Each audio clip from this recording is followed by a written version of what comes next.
আমার ভাবির রুমে।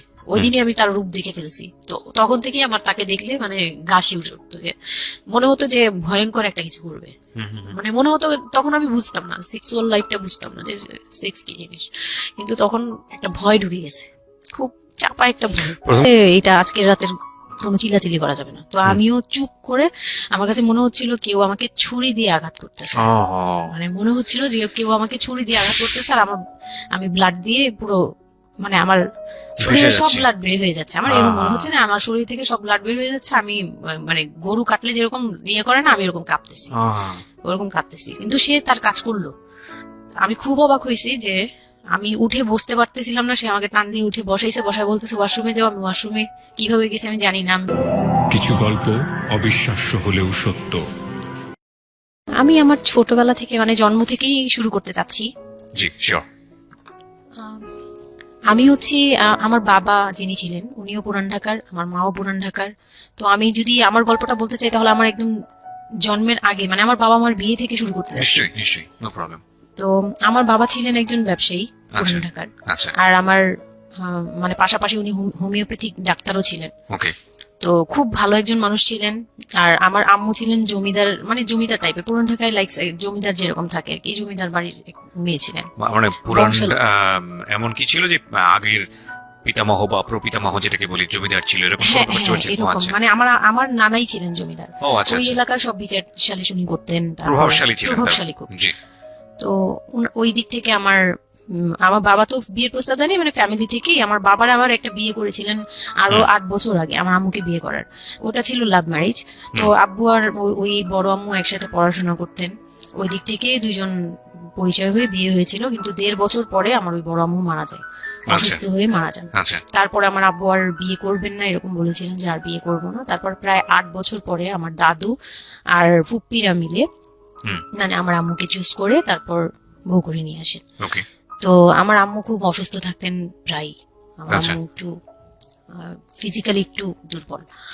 তো ওইখান থেকে আমার আম্মুর বিয়ের প্রায় 2-3 বছর পরে আমার একটা বোন হয়। সেই বোনটা মারা যায় 6 মাসের মাথায়, বোনটা মারা যায়।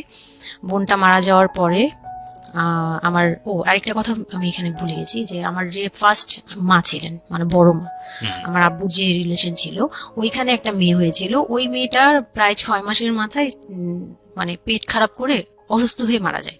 তো তার পরপরই আমার বড় মাও মারা যায়। তো ওইখানে হচ্ছে আমার ওই বাচ্চাটা ছিল মেয়ে বাচ্চা। হ্যাঁ, তো ওর পরে আমার আব্বু 8 বছর পর বিয়ে করে, তারপর আমার মার একটা মেয়ে হয়। ওই মেয়েটাও মানে ওই মেয়েটা হচ্ছে জন্মের সময় মারা যায়, আর ওই ফার্স্ট একটা হচ্ছে 6 মাস পর মারা যায়। তো এই মেয়েটা হচ্ছে জন্মের সময় মারা যায়। তারপর তার 5 বছর পর আমার ভাইয়া হয়, আমার ভাইয়া আসে। তারপর আমার আম্মুকে বলা হয়েছিল যে আপনার হয়তো অপারেশন করতে হবে, কারণ আপনি আর কনসেপ্ট করতে পারবেন না, খুব অসুস্থ ছিল আম্মু। দুইটাই সিজার ছিল, তো ওই সময়টাতে আর কি সিজার বেশি করা যেত না, তাহলে রিস্ক মানে লাইফে একটা রিস্ক থাকে। তো ওই দিক থেকে আমার আম্মুকে বলা হয়েছিল যে আপনার হয়তো বা ইউট্রাসের অপারেশন করতে হবে। তো আমার আম্মু তখন বলেছিল যে না, আমার একটা মেয়ে দরকার, খুব অসুস্থ অবস্থায় বলেছিল আমার একটা মেয়ে দরকার, মানে আমার যদি একটা মেয়ে থাকতো খুব ভালো। হয়তো বা সৃষ্টিকর্তাই যাচ্ছিলেন যে একটা মেয়ে, মানে আমি যে আসবো এটা তো আর উনি জানতেন না, কিন্তু থাকে না যে অনেক সময় কিন্তু মিলে যায় এরকম। তো আমার আব্বু বলছিল যে মেয়ে হোক ছেলে হোক, আরেকটা হলে ভালো হয়। তো ওইভাবে ট্রিটমেন্ট নিয়ে আমার প্রায় 2 বছর পরে আমি আমার আম্মুর মানে পেটে আসি। তারপর আমার জন্ম হওয়ার পরে আমরা ভালোই ছিলাম, আব্বুর বিজনেস ভালো ছিল। কিসের বিজনেস ছিল? ওনার হচ্ছে ইলেকট্রিক পার্টসের বিজনেস ছিল। তো ওখান থেকে আব্বুর মানে ভালো বিজনেস করতেন। পুরান ঢাকায় ছিলাম আমরা 4 জন, একটা ফ্ল্যাট নিয়েছিলাম। আব্বু বিজনেস করতো, আমি স্কুলে ভর্তি হলাম, ভাইয়া স্কুলে ভর্তি হলো। তো খুব ভালোভাবেই কাটছিল দিনকাল।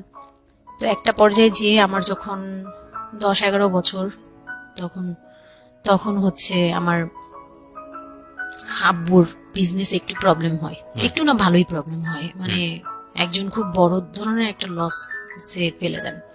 তো আমি এটা বলতে চাচ্ছি না।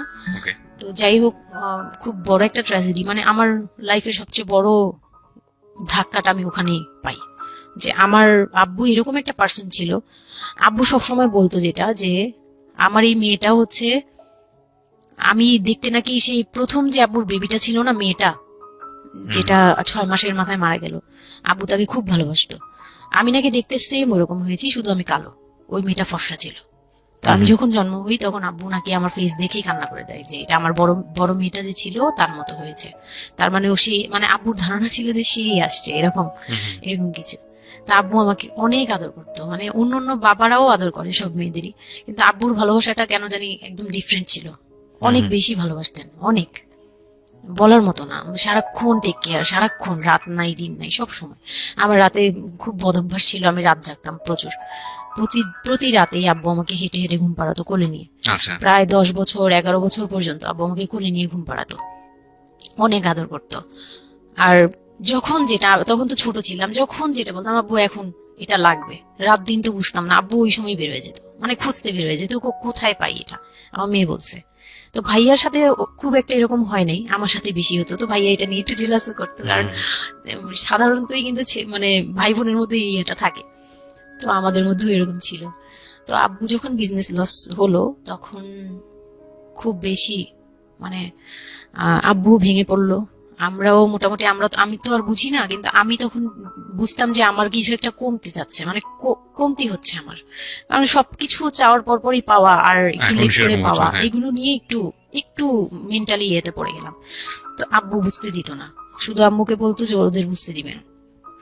আম্মু আমাদের বুঝতে দেয়নি কখনো, এরকম ভাবে ইয়ে করেনি। কিন্তু একটা সময় দেখলাম কি আব্বু বাসা চেঞ্জ করছে, ছোট বাসা নিচ্ছে, মানে এইগুলো খুব ব্রেনে গিয়ে লাগলো যে ছোট বাসা কেন আর এরকম কেন হচ্ছে। আব্বু আস্তে আস্তে ব্যবসা গোটাচ্ছে, নতুন কিছু করার চিন্তা করছে, মানে এগুলো নিয়ে আমিও খুব ডিপ্রেসড হয়ে গেলাম। তখন আমি ক্লাস 6-এ 7-এ পড়ি, এরকম হবে 7 থেকে 8-এ উঠবো এরকম।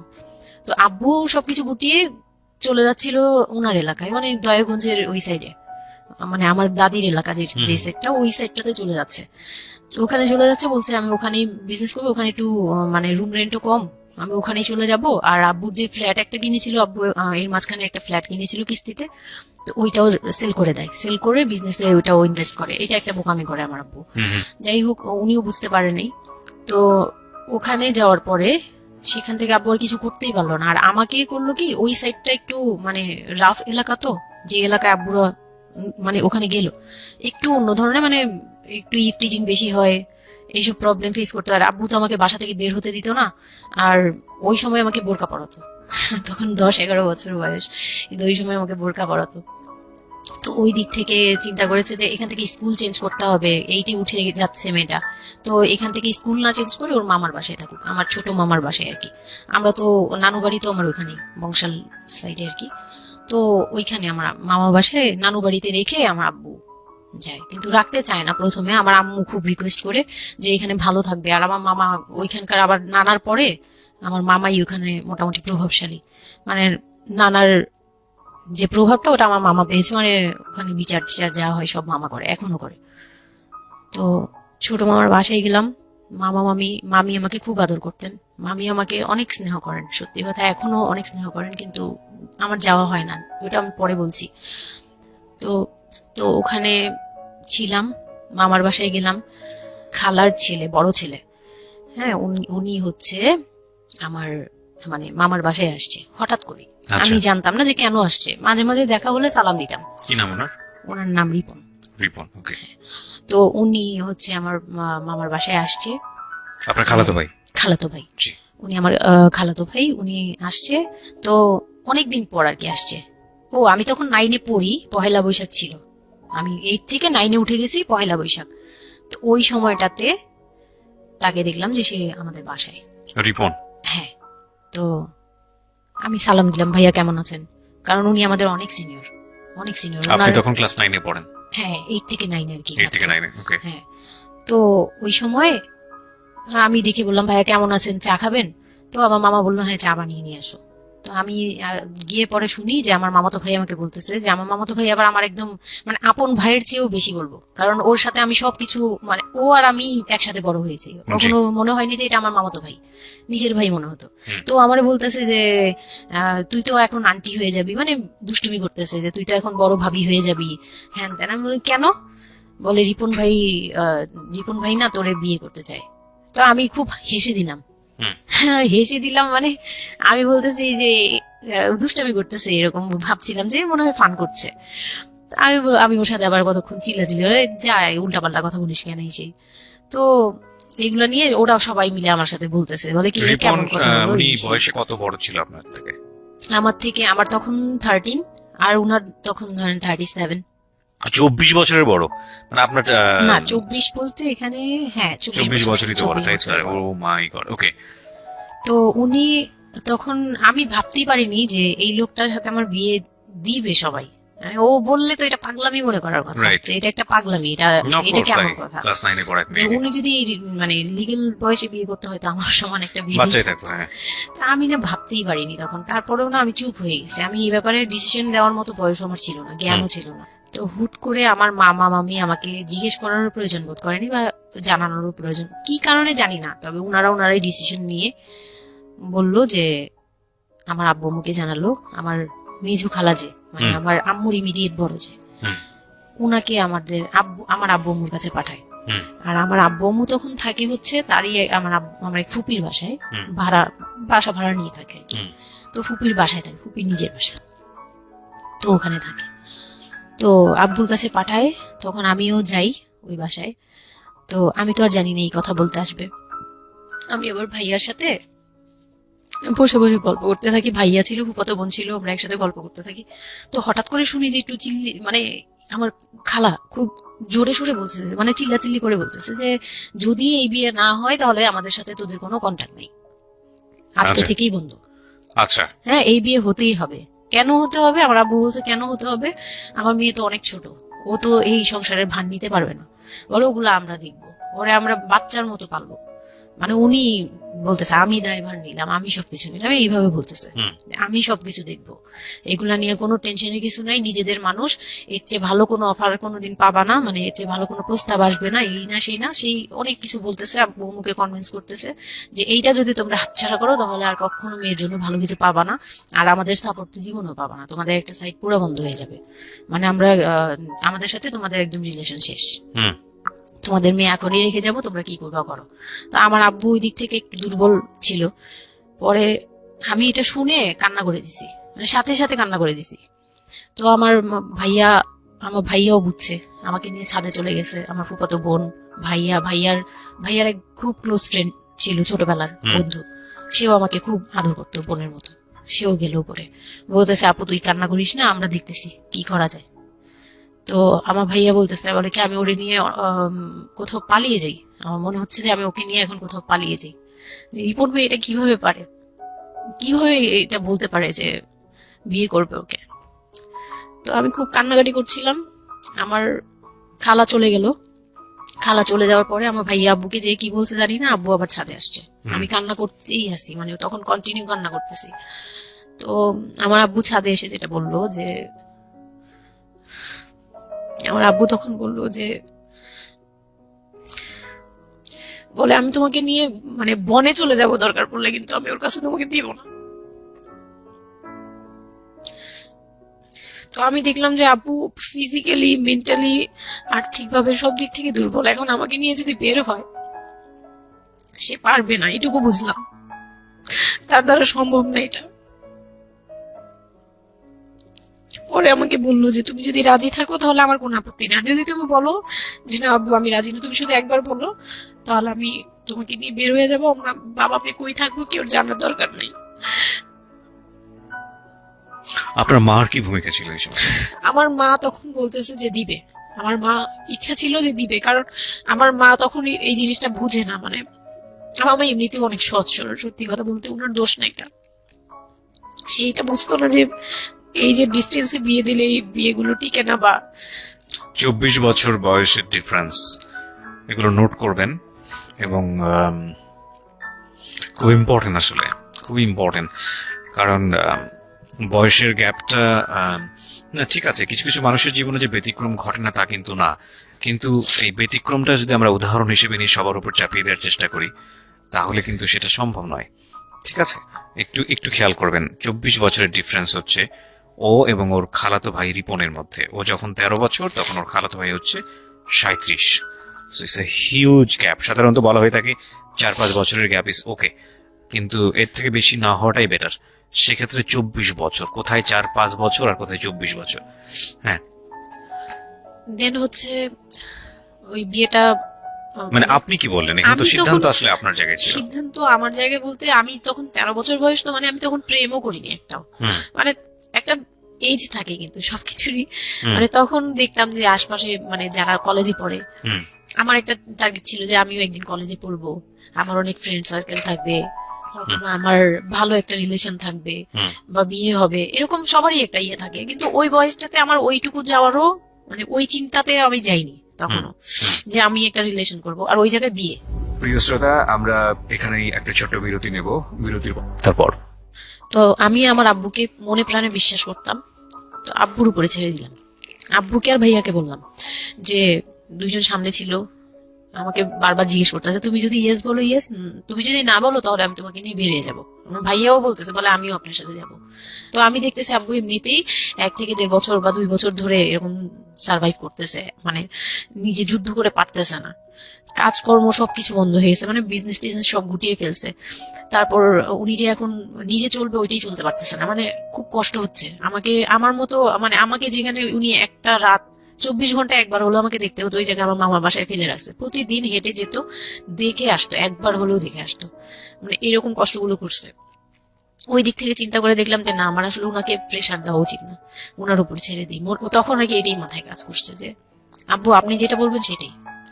পরে তার 1 সপ্তাহের মধ্যে 14 এপ্রিল পয়লা বৈশাখ আর 23 তারিখে আমার এঙ্গেজমেন্ট হয়। এঙ্গেজমেন্ট হয়ে যায়। হ্যাঁ, ওই উনি একদম খুব তাড়াহুড়া করে যে এঙ্গেজমেন্ট হতে হবে, বিয়ে হতে হবে খুব শীঘ্রই, তো ওইভাবে এঙ্গেজমেন্ট হয়। আমার এঙ্গেজমেন্টের পরেও আমি একদম স্টপ, আমি আমার মাথায় কিছুই, তখন আমি পুরোপুরি ব্ল্যাঙ্ক, মানে আমি যে নিজের থেকে কিছু বলবো কিছু করব আমার ভিতরে ওইগুলো আর কাজ করছিল না। স্কুলে যাইতাম, অনেক সময় যাই না, এরকম আর কি, যে যেতে ইচ্ছে করলে যাই, না ইচ্ছে করলে যাই না, ওকে। এরকম হয়ে গেলাম। এঙ্গেজমেন্টের 3 মাস পরে বিয়ে হওয়ার কথা ছিল, কিন্তু ঘুরতে ঘুরতে 4 থেকে 5 মাস ইয়ে হলো। তো 2004-এ 4 থেকে 5 মাসের মধ্যে সে আমার সাথে অনেকবার দেখা করতে চাইছে, কেউ দেখা করতে দেয়নি, কারণ আমার ফ্যামিলি খুব রেস্ট্রিক্টেড ছিল এইসব ব্যাপারে, কেউ দেখা করতে দেয়নি, আর আমিও ভয় পেতাম। তো আমি খুবই ভয় পেতাম, উনাকে অনেক ভয় পেতাম, সোজা কথা আমি উনাকে খুব ভয় পেতাম। তো এর মাঝখানে এক ভাবি, আমার নানু বাড়িতে ছিলাম, তো মানে মামার বাড়ি, আমার মামার নিজের বিল্ডিং হচ্ছে একটা, আর নানু বাড়ি পুরোনোটা, যেটা পুরোনো বাড়ি, ওখানে তো আমার সব জয়েন্ট ফ্যামিলি, মানে আমার অন্য মামারা এবং মামাতো ভাইয়ের বউরা সবাই একসাথে থাকে। তো আমার এক মামাতো ভাইয়ের বউ তাকে খুব রিকোয়েস্ট করছে যে ভাবি আপনি ওকে একটু ডেকে দেন, কথা বলবো। তো আমার মামাতো ভাইয়ের বউ মনে করছে যে সে তো তাদের তো বিয়ে হচ্ছে, তো সমস্যা কি, ডেকে ডেকে দিই। তো আমাকে আর বলে নাই। প্রথমে একবার আমাকে বলছিল যে দেখা করে দিবে, তখন আমি বলছি না আমি যাবো না, আমি দেখা করবো না, আমার খুব ভয় লাগতো। তখন আমার বিয়ের মনে হয় 1.5-2 মাস আগের কথা এটা। তো আমার মামাতো ভাইয়ের বউ আমাকে ডাকছে যে কিছু একটা বলে, মানে জামা বানানো বা সামহাও এরকম কিছু একটা, অনেক বছর আগে, তো ভুলেও গেছে যে কি কি একটা কারণে আমাকে ডাকছে সে। তো আমি গেলাম, একদম মনের অজান্তেই গেলাম। গিয়ে পরে রুমে গেছি, পরে দেখি হইলো মানে রিপন বসে আছে। তো বসে আছে দেখে না আমার একদম খুব একটা আঘাত লাগলো যে এই ভাবি আমাকে এইভাবে নিয়ে আসলো। আর ভাবি তো মজা করে, মানে ওনারও দোষ না, উনি ভাবতেছে যে নতুন বিয়ে হবে, ওদেরকে একসাথে করিয়ে সেই। তো উনি বললো কি আচ্ছা তোরা বস, আমি চা নিয়ে আসি, এরকম বলে উঠে গেল না, আমার আরো ভয় লেগে গেছে। আর তখন আমি গিয়ে দেখতে পারলাম যে ওই লোকটার আচরণ খুবই খারাপ। মানে আমার কাছে তখন মনে হয়েছে যে কেন মনে হলো এটা? কেন মনে হলো, হুট করে ভাবি যখন গেল, সে সাথে সাথে আমার পাশে এসে বসছে এবং আমাকে মানে খুব মানে নোংরা ভাবে টাচ করতেছে। তখন আমার বয়স খুব ছোট, তো স্বাভাবিক না এটা আমার কাছে ভালো না লাগার কথাই, কারণ মানে কথা হয় আমি না। তাকে বড় ভাই জানি। এক্স্যাক্টলি, মানে কয়দিন আগেও তো সালাম কালাম দিয়ে দূরে থেকে কথাবার্তা হ্যাঁ, বড় বললাম। ভাইয়া বলতাম, সবাই মানে তাকে বড় ভাইয়াটাকে আমিও বড় ভাইয়া ডাকতাম ওই ইয়ে থেকে। আর সেই লোকটা এসে আমাকে মানে খুব অপ্রীতিকর ভাবে জড়িয়ে ধরতেছে, তারপর জড়াজড়ি করতেছে, মানে খুব ঘেন্না লেগে গেল। আমি খুব জোরাজোরি করে আমি বললাম আমি এখন চিল্লাচিল্লি করবো, মানে তখন আমার খুব খারাপ লাগতেছিল, তখন বললাম আমি চিল্লাচিল্লি করবো বলে আমি একটু জোরে বলছি, পরে উনি আমাকে ছেড়ে দিছে। আমি এমন দৌড় দিছি একবারে সরাসরি মানে মামার বাসায় চলে গেছে, আর আসিনি।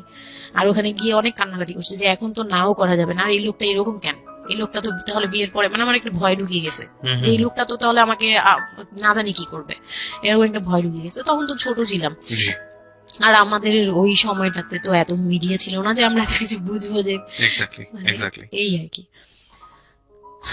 তো ওখানে তারপর 1.5 থেকে 2 মাস পরে বিয়ে হলো। এর মাঝখানে অনেকবার ফোন টোন করতো, এই করতো, আমি রেসপন্স করতাম না। তো বিয়ে যেদিন হলো, বিয়ের বিয়ের রাতের কথাটা কি বলবো। নিশ্চয়ই আপনার যদি মনে হয় যে বিষয়টা সামাজিকতার জায়গাটা থেকে খুব সেন্সিটিভ, একটা মেয়ের মানসিকতার জায়গাটা থেকে, যেটা কোনো আসলে রকম এটা আমার বলার মতো শক্তিও নাই। সত্যি কথা বলতে আমি এই এটাই আমার লাইফের সবচেয়ে বড় বড় ট্র্যাজেডি, বিয়ের রাত। হয়তো আপনি খেয়াল করছেন কিনা জানি না, কিন্তু আপনি মাঝখানে বললেন যে আমি অ্যাফেয়ার করবো কিভাবে, আমার মন তো তখনই ভেঙে দিছে। আমার ভিতরে একটা ভয় কাজ করে।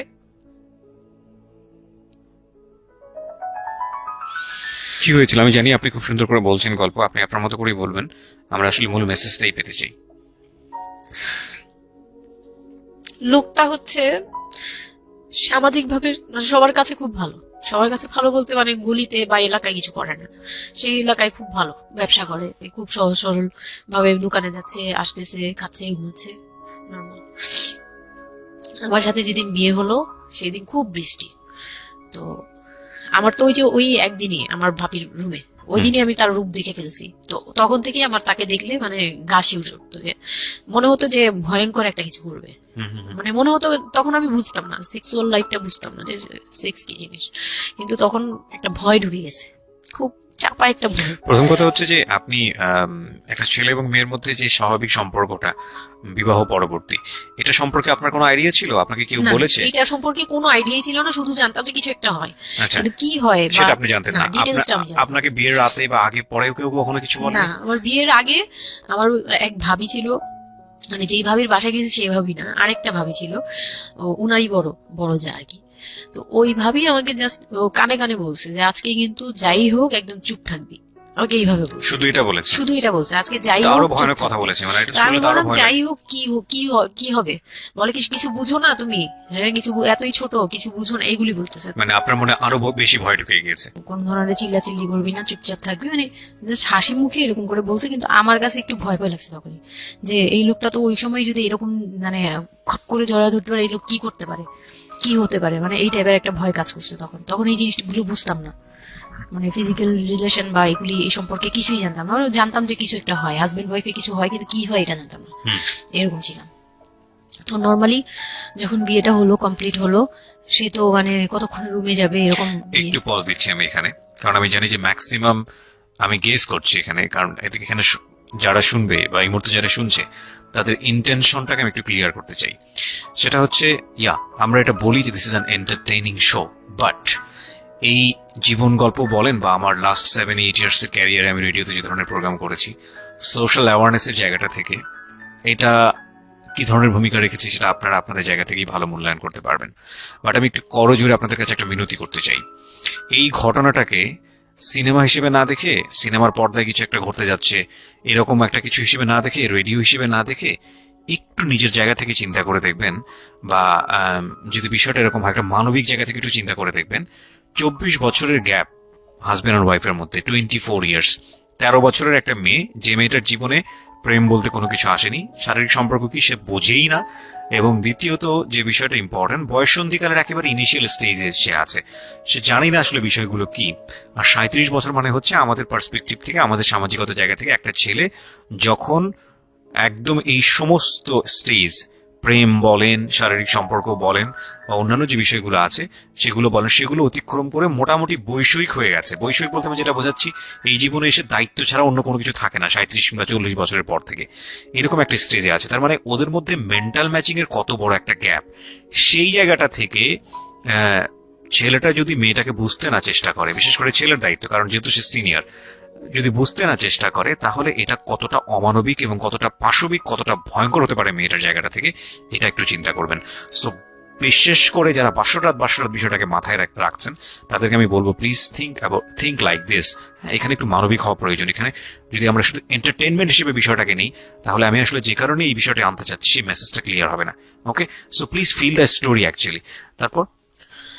তারপর বিয়ের দিন যেটা আর কি রাতের বেলা সবাই আমাকে নিয়ে আসলো বাড়িতে, মানে ওনাদের বাসায়।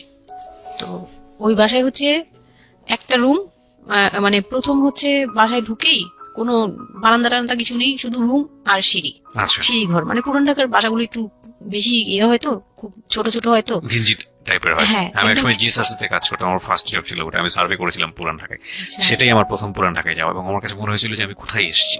অনেক ঘিঞ্জি ভাইয়া, না, এখনো এটা কারণ এখন হচ্ছে নাই কি, পুরান ঢাকা হয়তো। নিয়ে অনেকেই অনেক কিছু বলেন, কারণ ঢাকাইয়া যারা তাদের কাছে পুরান ঢাকাটা একটা নস্টালজিক জায়গা। হ্যাঁ। আমি তো আর ঢাকায় বড় হইনি, না। সো আমার কাছে ঢাকা, আমি যখন ঢাকায় প্রথম পাড়া দিয়ে যখন পাবলিক বাসে উঠেছিলাম তখন আমার কাছে মনে হচ্ছে আল্লাহ আমি কোথায় আসলাম, এই জায়গায় আমি কেন আসলাম। তো নর্মালি হচ্ছে ঢাকা এরকম। তারপরে যখন পুরান ঢাকায় গেলাম, পুরান ঢাকার সাথে আমার ওই ধরনের অ্যাটাচমেন্ট কখনোই ছিল এটা না। অনেক বেশি, অনেক ঘিঞ্জি ভাইয়া। আমার মনে আছে চকবাজারের যেই চকবাজার নামে একটা যে জায়গা আছে, ওখানে হ্যাঁ, চুরি চকবাজার। প্রতিভা কি যেন একটা আছে না, যে মেয়েদের কসমেটিক্স বিক্রি করে, হ্যাঁ। ম্যাক্সিমাম হচ্ছে নকল, আমি জানি না এখন কি রকম আছে। তো আসল আমি নকল, জীবনে হ্যাঁ, কোনোদিন সবই দেখি আছে। নাই যে একটা মানুষ আরেকটা মানুষকে গলি দিয়ে ক্রস করতে পারে। এবং ইন্টারেস্টিং বিষয় হচ্ছে এখানে তো মেয়েরা ঢোকেই না, এবং ওর ঢোকার পরে ওপরে ছাদ, মানে এমন ভাবে বিল্ডিংটা, অনেকগুলো বিল্ডিং মিলে ওই এলাকাটা, হ্যাঁ, ওখানে ধাক্কা আকাশ দেখা লাগবে, যায় না। মানে এরকম একটা অবস্থা যে একজন আরেকজনকে ক্রস করতে খুব ভয়ানক, মানে রীতিমতো ভয়ানক ভয়ানক। অবস্থা। আর আমি সার্ভে করেছিলাম, যেহেতু আমি বিল্ডিং গুলো সার্ভে করতাম, মানে অনেক, আমি একটা ইউনিভার্সিটিতে অনার্স দিয়ে, না অনার্সের থার্ড ইয়ার বা সেকেন্ড ইয়ারে থাকা অবস্থার ঘটনা এটা। আমি সার্ভে করেছিলাম বিল্ডিং গুলো, তো সেই সময় ওই সময়টাতে আমার একটু জানা হয়েছে আর কি। তো আসলে ভয়ানক রকমের কিনছি। হ্যাঁ, তো বলুন যেটা বলছিলেন। তো যেটা বলছিলাম যে ওই রাতে ওই একটা রুম, এরকম রুমের উপরে রুম, তার উপরে রুম, মানে সিঁড়ি রুম, সিঁড়ি রুম এরকম। আর প্রথম যে রুমটা, মানে নিচতলায় যে রুমটা ছিল, সেই নিচতলা রুমের সিঁড়ির নিচে ছিল চুলা আর বাথরুম, ও। সিঁড়ি কর্নারে। ওকে, মানে এটা হচ্ছে তো নিজের বাড়ি, ওকে, এইটুকুই ছিল এই মানে room টা। তিনটা রুম, মানে হচ্ছে হলো এক ধরনের বিল্ডিং, একটা বিল্ডিং, হ্যাঁ, একতলা দুতলা তিনতলা এরকম বিল্ডিং বা তিনতলা তিনটা রুম। বিল্ডিং, হ্যাঁ তিনতলা বিল্ডিং, কিন্তু তিনটা room। সিঁড়ি আর রুম, সিঁড়ি আর রুম। মানে নিচের কত যে- অল্প জায়গার মধ্যে এই জিনিসটা ম্যানেজ করেছে। হ্যাঁ, আমি পরে শুনেছি যে এটা আধা কাঠারও নিচে। আধা কাঠার নিচে, ওইটা আধা কাঠারও এক শতক বা হাফ শতক জমি যেটাকে বলে। হ্যাঁ হ্যাঁ, শুধু একটা রুম আর সিঁড়ি, just এইটুকু। তো ওইটুকুর মধ্যেই মানে বাড়িটা। তো ওই বাড়িতে আমার খালার বাড়ি ছিল, আমি তো প্রায়ই যেতাম, বেড়াতে যেতাম ছোটবেলায়। হুম। তো আমাকে নিয়ে গেল, আর তিনতলার রুমে হুম। সবচেয়ে পরের রুম যেটা, ওটাতে আবার আমার মানে মেজো দেবর সম্পর্কে ছিল যে। সে আমাদেরও মানে আমার বিয়ের 12 বছর আগে বিয়ে করে ফেলছে। সে Okay. লাভ ম্যারেজ করছে, মানে উপযুক্ত বয়সে বিয়ে করছে। আর আমার হাজবেন্ড আবার ছিল যে উনি আবার খুব লেটে বিয়ে করছে, Okay. মানে হ্যাঁ, সেটা আমরা বুঝতেই ফ্যামিলির পারছি, দায়িত্ব, 37, হ্যাঁ। হ্যাঁ ফ্যামিলির দায়িত্ব পালন করে সবকিছু শেষ করে তারপর বিয়ে করছে। 37 আসলে খুব লেট না, কিন্তু 37 এর জায়গা থেকে 13 বিয়ে করাটা খুব অবিবেচ্য। হ্যাঁ, আমার জন্য তো সে অনেক বড়। রাইট। যাই হোক, তারপর ওই দেবরের যখন বিয়ের 12 বছর হয়ে গেছে তখন উনি বিয়ে করছে। আর তো ওই ভাইয়া, মেজো ভাইয়া যে ছিলেন, তো মেজো ভাইয়ার রুমটা ছিল তিনতলায়, আমি জি। ওখানেই আমার বাসর ঘরটা করা হয়েছিল আর কি। হুম। তো ফুল টুল তেমন ভালো আনা হয়নি, সে খুব রাগারাগি করছে, ছোট ভাই যারা ছিল এলাকার ছোট ভাইটাই ওদের সাথে খুব রাগারাগি করছে আমার হাজবেন্ড যে ছিলেন। তো এটা কোনো ঘর সাজানো হলো এই সেই বলে চলে, বলতেছে এখন তোমরা বের হও, অনেক হয়েছে, এখন তোমরা যাও, মানে খুব রাগারাগি করতেছে। তো আমি রাগ দেখে আরো ভয় পেয়ে গেছি প্রথম রাত। তারপর আবার আমি মানে এই অবস্থায় আসছি, বউ হয়ে আসছি, আমার শরীরে ভারী গহনা, শাড়ি টাড়ি, মানে আমি এগুলোর ওজন নিতে পারছি না। 4-5 ঘন্টা হয়ে গেছে আমাকে এগুলো পরায় রাখা হয়েছে, ভারী মেকআপ দেওয়া হয়েছে, আমি এগুলো কখনো ইউজ করিনি ফার্স্ট লাইফে। মানে আমি দেবীর মতো সেজে বসে আছি, এরকম একটা ইয়ে। তো খুব ভয়েও কাজ করছে, নার্ভাসনেস। তারপর এখন কি হবে, সবাই Right. বের হয়ে গেলে কি হবে, এটা একটা টেনশন। আর শুধু মানে কেমন কেমন জানি একটা feel। যেটা সাধারণত নর্মালি হওয়া উচিত একটা ছেলে এবং একটা মেয়ের জায়গাটা থেকে, এটা হচ্ছে জীবনের সবচেয়ে সুন্দরতম মুহূর্তের একটা, রাইট? আমরা সেটাই হ্যাঁ। চিন্তা করি না? একটা মেয়ের জীবনে স্বপ্ন থাকে তার একটা বাসর রাত কিংবা ফুলসজ্জার রাত, আমরা যেটাই বলি সেটা নিয়ে। একটা ছেলের জীবনেও নিশ্চয়ই থাকে, এবং সেটা চমৎকার হয়ে সারা জীবন স্মৃতি হয়ে থাকুক, এরকম কিছু একটা থাকে। হ্যাঁ, কিন্তু- এবং সেখানে বিষয়টা যদি এরকম হয় যে একটা মেয়ের জীবনে আতঙ্কের রাত এবং ভয়ানক রকম আমার আতঙ্কের লাইফে একটা, সবচেয়ে বড় আতঙ্কের রাত ছিল ওটা। এবং মানে তাহলে এখনো আপনি ভয় চিন্তা লাগে। করে দেখতে পারেন, সে। এবং সেটাকে যারা আজকে এই রেডিও যারা শুনে, যারা এটাকে এন্টারটেনমেন্ট হিসেবে নিচ্ছেন, তাদের জায়গা থেকে আমি বলতে পারি যে এখানে নিজেরও কিন্তু একটা পরিচয়ের বিষয় আছে। হ্যাঁ, মানে নিজের পরিচয়টা নিজের কাছে কি দিচ্ছেন একটু চিন্তা করে দেখেন। ঘটনার ভেতরে ঢোকার চেষ্টা করুন, এই মেয়েটার মানবিক অনুভূতিটাকে জানার চেষ্টা করুন, অন্য কিছু নয় প্লিজ। কজ আমরা আমাদের সামাজিকতার জায়গাটা থেকে মেয়েদের এই বিষয়গুলোকে উইথড্র করে বা না ভেবে তাদেরকে কখনো কখনো সারা জীবনটা ধ্বংসের দিকে ঠেলে দিই। হয়তো মেয়েটার ক্ষেত্রে এরকমই কিছু হয়েছে, আমরা একটু সামনের দিকে আগাবো। জি, তারপর?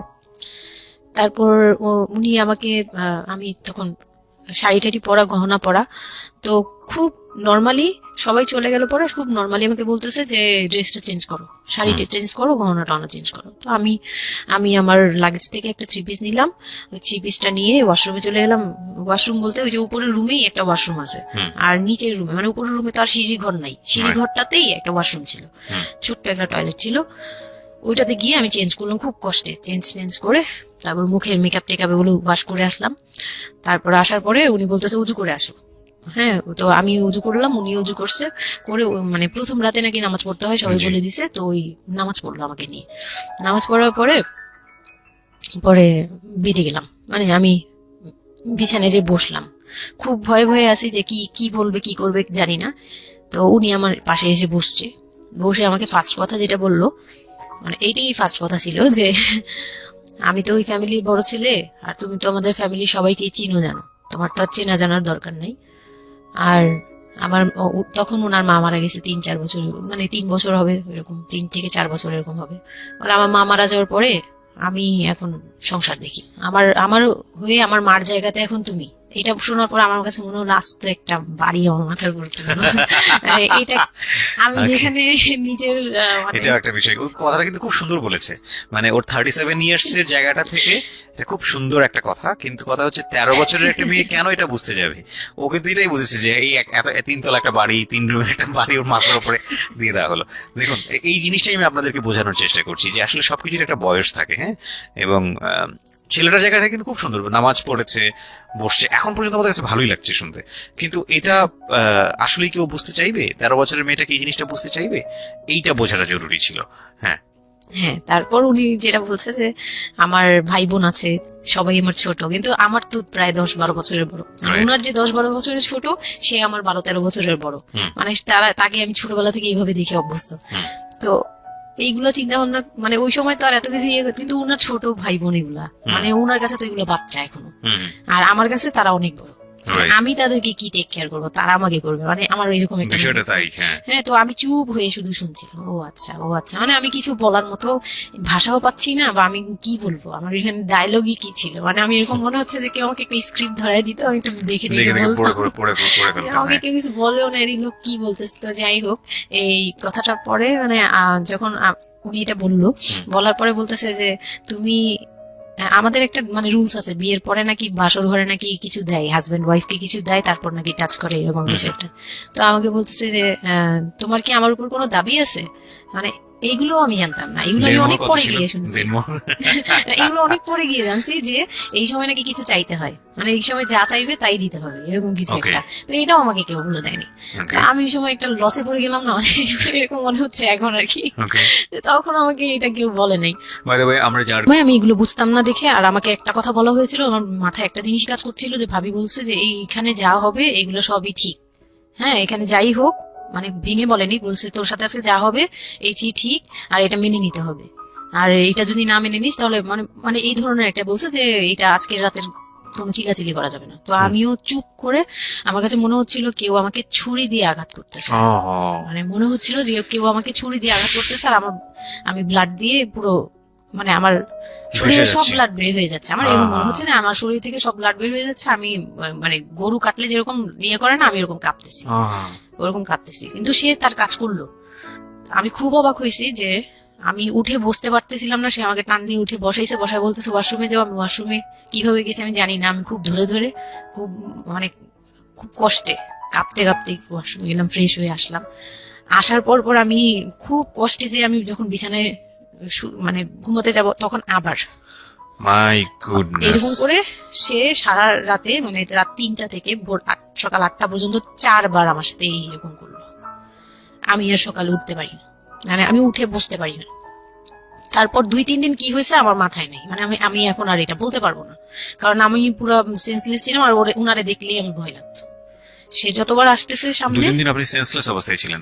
আমি জানি, মানে আমি সেন্স ছিল, কিন্তু আমি এখন গল্পটা বলতে পারবো না যে এই 2-3 দিনে কি কি হয়েছে। আচ্ছা আচ্ছা। এই 2-3 দিন আমার বৌভাত হয়েছে, আমাকে পার্লারে নিয়ে যাওয়া হয়েছে, কিন্তু আমি নিস্তব্ধ। আর তখন আমার মানে শারীরিক কন্ডিশন খুব খারাপ, কিন্তু সবাই বুঝতেছিল, কিন্তু কেউ বুঝতে দিচ্ছিল না আমাকে। মানে এভরিবডি অ্যাভয়েড দিস, মানে সবাই সবাই জিনিসটাকে এটাকে অ্যাভয়েড করে। অ্যাভয়েড করছে, তারা পার্টিটাকে এনজয় এটা শুধু করছে। আপনার ফ্যামিলির সমস্যা না, এটা আমাদের পুরো সমাজেরই সমস্যা। এটা কিন্তু সমাজটাই আমার- অ্যাভয়েড করে। এবং আমার মনে আছে I face huge difficulty for the first time যখন আমি রেডিওতে এই ধরনের একটা, আমি নট আজকেই না প্রথম, আমি এর আগে এই বিষয়গুলো খুব চ্যালেঞ্জ জায়গা থেকে আমি প্রচার করার চেষ্টা করেছিলাম। অ্যান্ড আই ফেস, এগুলো হয়তো আমার লিসনাররা কখনোই জানে না, আই ফেস হিউজ ডিফিকাল্টিস। যখন আমার প্রথম বইটা পাবলিশড হয়, সেটা নিয়েও আমার একটা বড় ধরনের ডিফিকাল্টি ফেস করতে হয়েছে। একটা অদ্ভুত বিষয় হচ্ছে, আমাদের সমাজে এই বিষয়গুলোকে আমরা অ্যাভয়েড করি, আমরা ঢেকে রাখতে চাই, আমরা মনে করি এটা একটা ট্যাবু, এটা সমাজে 8-10 জন মানুষের সামনে এটা নিয়ে আলোচনা করা যায় না। একটু চিন্তা করে দেখবেন, আলোচনা করা যায় না এটা কোন অর্থে? যদি বিষয়টা নিয়ে সুড়সুড়ি দেওয়া হয়, যদি বিষয়টা নিয়ে এমনভাবে বলা হয় যে এটা এমনভাবে প্রেজেন্ট করা হচ্ছে যেটা একটা রগরগা বিষয়, এবং সেটা শুনে আরো কারোর মধ্যে এই ধরনের পাশবিক, বা সে আসলে এন্টারটেইনমেন্টের জায়গা থেকে নিয়ে এটাকে মজা হিসেবে নিল, বিষয়টা তখনই একটা প্রশ্ন আসে। কিন্তু যদি বিষয়টা লেসনের জায়গা থেকে আসে, একটা সামাজিক শিক্ষার জায়গা থেকে আসে, যে একটা পুরুষ, সে 37 বছর বয়স, সেটা আমিও হতে পারি, আপনিও হতে পারি, বা যে যে ছেলেটা ওনার জীবনে এসছে সে তো হয়েছেই, যে তারা যেন কখনো এরকম অমানবিক না হয়। এবং নট অনলি দিস, একটা মেয়ে যখন 13 বছরে থাকে, তাকে পরিবারের এত বড় সাপোর্টের জায়গা থেকে দেয়, বাবা এত ভালোবাসতো, তার জায়গাটা থেকেও কোন একটা সাময়িক সমস্যার সমাধান করবার জন্য বা যাই হোক না কেন, শেষ পর্যন্ত যে রাজি হয়েছে, এরকম একটা এক ধরনের, এটা থাকতো জবাই করা আমি বলবো। যে একটা মেয়েকে শুধু শারীরিকভাবে হয়তো সে যে প্রবলেমটা ফেস করেছে ওই রাতে, সেটা হয়তো সে ধীরে ধীরে রিকভার করবে, কিন্তু সারা জীবনের জন্য সে যে মেন্টালি ওই জিনিসটাকে ভয়ানক রকম ভাবে একটা বাজে জায়গায় বাজেভাবে চিন্তা করা শুরু করলো মানুষের জৈবিক চাহিদার জায়গাটাতে, এটা তো একটা মানুষের থিঙ্কিংটাকে জবাই করে দেয়া, তাই না? এবং এইটা কত ভয়ানক রকমের অপরাধ, কত ভয়ানক রকমের ভুল। এবং আমাদের এই জায়গাটাতে আমাদের অনেক বেশি পরিমাণে বড় যারা আছি, সিনিয়র যারা আছি, তাদের বোঝা উচিত। প্রথম কথা হচ্ছে, লিগেলি যদি আমি বলি, তাহলে বিয়েটা বৈধ ছিল না, কারণ সরকার কিন্তু আমরা যতদূর জানি যে 18 নিচে বিয়ে দেওয়াকে পারমিট করে না। দ্বিতীয় কথা হচ্ছে যে মানসিকভাবে সে পরিপক্ক ছিল না। তৃতীয় কথা হচ্ছে যে যদিও বা বিয়েটা হলো, তাহলে তাকে যে একটি প্রপার এডুকেশন দেয়া, যে এই বিষয়টা হচ্ছে এরকম, প্রপারভাবে বড় করা, প্রপারভাবে নার্সার করা, সেটার মারাত্মক রকমের অভাব ছিল। ঘটনা এখানে শেষ হয়ে যায় নাই, ঘটনা কিন্তু এখানে শুরু হলো। কারণ বাংলাদেশের অনেক মেয়ের জীবনে এরকম দুর্ধর্ষ রাত আসে, এবং এই রাতগুলো সারাটা জীবনের জন্য তাকে বেদনার স্মৃতি, তাকে সারাটা জীবনের জন্য একটা ভয়ঙ্কর রকমের মোমেন্টের মধ্য দিয়ে নিয়ে যায়। আমরা এগুলো নিয়ে কথা বলতে পছন্দ করি না, আমরা এগুলো নিয়ে কথা বলি না, আমরা এগুলোকে নিয়ে কথা বলাটা একটা সামাজিক জায়গা থেকে ট্যাবু মনে করি। এই ট্যাবুর ধাক্কায় কত কত মেয়ের জীবন, কত কত মানুষের জীবন, কত কত সংসার জীবন নরকে পরিণত হয়েছে, সে খবর অনেকেই আমরা রাখি না, রাখার প্রয়োজন মনে করি না। But this is a very important issue, that's why I am discussing on this. Okay, বলুন আপনি তারপর। তারপর যেটা হচ্ছিল যে, মানে ওই রাতের পর থেকে, মানে ওই লোকটাকে আমার শুধুই দায়িত্ব মনে হয়েছে। মানে আমার কাছে মনে হতো যে এটা আমার দায়িত্ব, যে উনার বাসায় আমার থাকতে হবে, আর উনার সাথে থাকলে আমার এরকম করতে হবে। You feel like this, right? হ্যাঁ। আপনি এই ঘটনা ঘটার পরে কি আপনি কারোর সাথে ডিসকাস করার সুযোগ পাননি, যে না, আমি শুধু এরকম ক্লোজ কেউ ছিল না যে আপনার সাথে এরকম একটা বাজে ঘটনা ঘটছে, বা এটা আপনি এটাকে রিকভার করতে পারছেন না মেন্টালি, বা আপনার সাথে যার বিয়ে হলো তাকেও বলতে পারছেন না যে আমার এইসব জিনিসগুলো? না, আমি উনাকে ভালোভাবে নিতেই পারছিলাম না। সোজা কথা, আমি উনার সাথে কোনো কিছু ডিসকাস করতাম না, বা অনেক পরে গিয়ে যখন ডিসকাস করেছি, তখন উনি আমাকে উল্টাপাল্টা বুঝ দিয়েছে। মানে ওগুলো অনেক আমি পরের বলবো। সময়টাতে? হ্যাঁ, বাট ওইটা ইট হ্যাপেন্স বলবো। রেগুলারলি, না র্যান্ডমলি এই জিনিসগুলো হয়ে যাচ্ছিল আপনার সাথে? হ্যাঁ, প্রায় Okay. মাস থেকে 2-3 মাস এরকম হলো। তারপর মানে এটা আমি বলি যে প্রথম তো 4-5 দিন তো রেগুলার হলো। তারপর আমি মানে আমার ব্লিডিং অফ হচ্ছিল না, আমার কন্টিনিউ হচ্ছিল ব্লিডিং।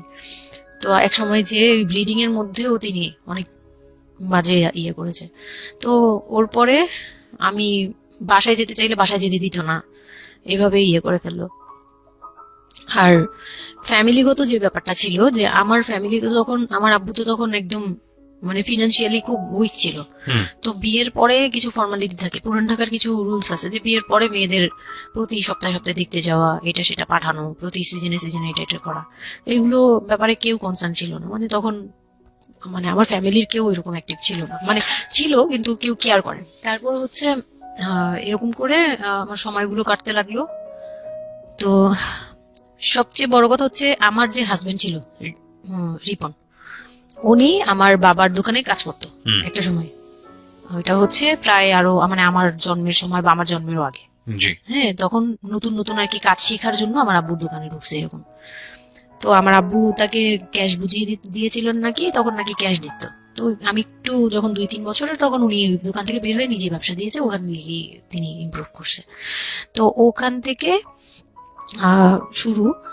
আর আমাকে যখন বিয়ে দিছে, মানে আমার যখন বিয়ে হয়েছে, তো ওই রিপন যিনি, ওনার উদ্দেশ্য ছিল যে আমি আমার নানু বাড়ির অংশ পাবো। হুম। মানে সম্পদ, আমার নানু বাড়ি খুব বিশাল, মানে বললামই তো যে খুব বিরাট একটা অংশ।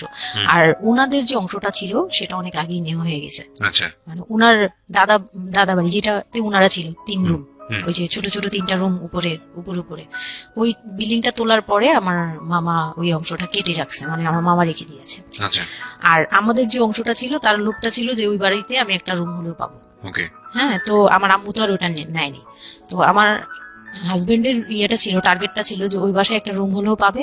আর পুরান ঢাকায় একটা রুম মানেই অনেক কিছু, মানে ওখানে তো প্রায় 1 কোটি টাকা দাম কাঠা। হুম। হুম। তো একটা রুম মানে 1 কাঠা না হোক, আধা কাঠা হোক, 50 লাখ টাকা হোক, আমার আসবে, এরকম একটা টার্গেট ছিল তার। তো আর বিয়ের সময় তো অনেক কিছু নিয়ে, মানে গহনা টহনা নিয়ে, ফার্নিচার নিয়ে নানান কথা তো শুনতে হয়েছে, ওগুলাও ফেস করছি। মানে খুব পেইনফুল ছিল ওগুলা, কারণ আমি তখন এত কিছু বুঝি না। আমি তখন মাত্র মানে জামা কাপড় বানাই, ঘুরি ফিরি, খাই দেই, ব্যাস ওই পর্যন্তই। আমি কারো জিনিস নিয়েও মাথা ঘামাই না। ওখানে আমার উপরে প্রেশার আসছে যে আমার ফার্নিচার এমন কেন, আমার গহনা এমন কেন, তুমি বাসায় বলো না কেন, তোমার খাট এখনো আসতেছে না কেন। আমার বিয়ের পর খুব বৃষ্টি ছিল তখন, মানে আমার ফার্নিচার, আমার চাচা ছিল ফার্নিচারের, ওনার বিজনেস। তো আমার চাচার ফ্যাক্টরি থেকেই সবগুলো ফার্নিচার আসবে। তো উনারা বলতেছে যে জাস্ট একটা কারণেই লেট হচ্ছে, রোদ পাচ্ছি না, রোদ পেলে তারপর কাঠগুলো শুকাবে, তারপরে বানাবে। হ্যাঁ, মানে জয়েন্ট দিলেই এখন এটা ফেটে ফেটে যাবে, এখন জয়েন্ট দিলে প্রবলেম হবে। এই জিনিসটা ওরা বুঝতেছে না। ওরা বলতেছে কেন দেরি করছে, নাকি ফাঁকি দিচ্ছে, নানান ধরনের কথা তৈরি করতেছে। আর এই দিক দিয়ে আমি পেইন খাচ্ছি, ওই দিকে এক পেইন, মানে রাতে গিয়ে এক পেইন, দিনের বেলায় এই পেইন। মানে আমি পুরো মানসিক ভাবে, মানে বলে না যে আমি হয়তো বা প্যারালাইজড এর মতো হয়ে গেছিলাম। আমার মানসিক ভাবটা জাস্ট শুনি আর শুনি, কিছু বলতে পারছি না এরকম। আর বাসায় গিয়ে কোনো কিছু বলি না, কারণ আব্বু অসুস্থ। আব্বু মেন্টালি অনেক আব্বু যখনই জিজ্ঞেস করে আম্মু তুমি ভালো আছো তো, আমি খালি হাসি দিয়ে বলছি হ্যাঁ। যতবার জিজ্ঞেস করে তুমি খুশি আছো তো, আমি হ্যাঁ। আমি একটা কথাই বলছি, হ্যাঁ ভালো আছি। আসলে আমি ভালো ছিলাম না, কিন্তু বুঝতে দেইনি। ওই লোকটার ছোট বোনগুলো আমার সাথে অনেক রাফ বিহেভ করছে।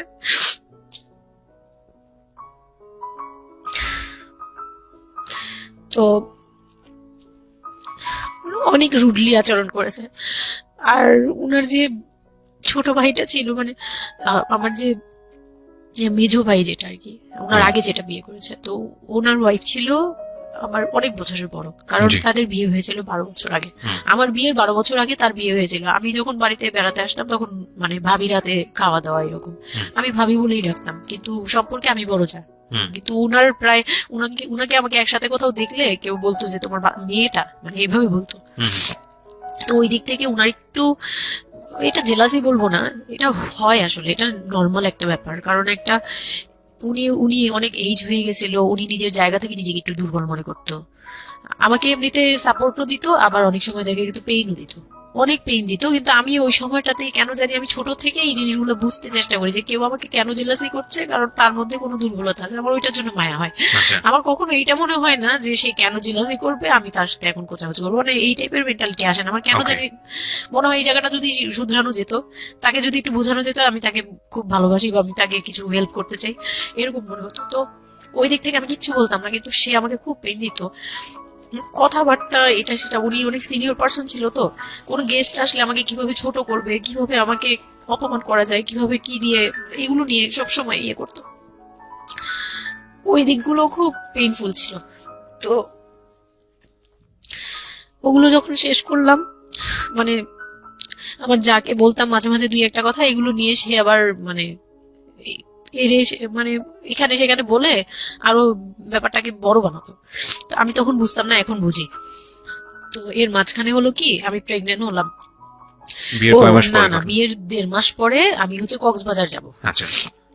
আমার হাজবেন্ড বলতেছে যে ঈদ চলে আসছে, তুমি ঈদের মধ্যে কিছু না নিয়ে আসো, ঈদের পরে আমরা কক্সবাজার যাই, এখানে কোনো খরচ টরচ যাতে আমাদের না হয়, হ্যাঁ, এই জন্য আমরা কিছু কিনবো না। আমি বলছি আচ্ছা ঠিক আছে। তো তখন হচ্ছে আহ বসুন্ধরা সিটি মার্কেটটা হচ্ছে নতুন হয়েছে। তো উনি বলতেছে আমরা বসুন্ধরা সিটিতে যাব শপিং এ, কিন্তু উনি যেটা বলতেছে যে আমার মানে বসুন্ধরা সিটিতে যাবে, কিন্তু আমাকে যে কিছু কিনে দিবে না এটা আমি জানতাম না।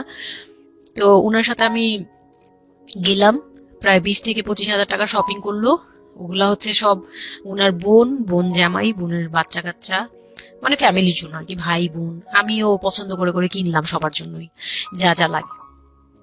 কেনাকাটার পরে আমি তো তখন ছোট মানুষ, তখন তো আমার 13-14 বছর বয়স। তো আমি কখনো এমন হয়নি যে আমি ঈদে জামা কাপড় নিইনি বা জামা কাপড় নতুন জামা কিনিনি, এরকম কখনোই হয়নি। তো ওইটা আমার বিয়ের ফার্স্ট ঈদ। তো আমার একটা শখ ছিল কি যে অন্তত একটা কটন ড্রেস হলেও আমি পাবো, এরকম একটা ইয়ে ছিল আমার ভিতরে, যে না আমাকে কি আর না দিবে নাকি, বলছে দিবে না, ও হয়তো বা ভালো কিছু দিবে না, হয়তো নর্মাল কিছু হলেও আমাকে দিবে, ঈদে তো আর পুরনো জামা পরে থাকবো না। তো আমার এরকম ধারণা ছিল। ও পুরো শপিংটা শেষ করলো সারাদিনে, আমি রোজা রেখে পুরো শপিংটা করলাম খুব চয়েস করে করে। লাস্ট মোমেন্টে যে সে আমাকে নিয়ে চলে আসতেছে, যখন সে আমাকে নিয়ে রওনা দিল, মানে আমার মনটা খারাপ হয়ে গেল। আমি কিচ্ছু বলিনি, বিয়ের প্রথম ঈদ, প্রথম ঈদ এটা। তো আমি কিচ্ছু বলিনি।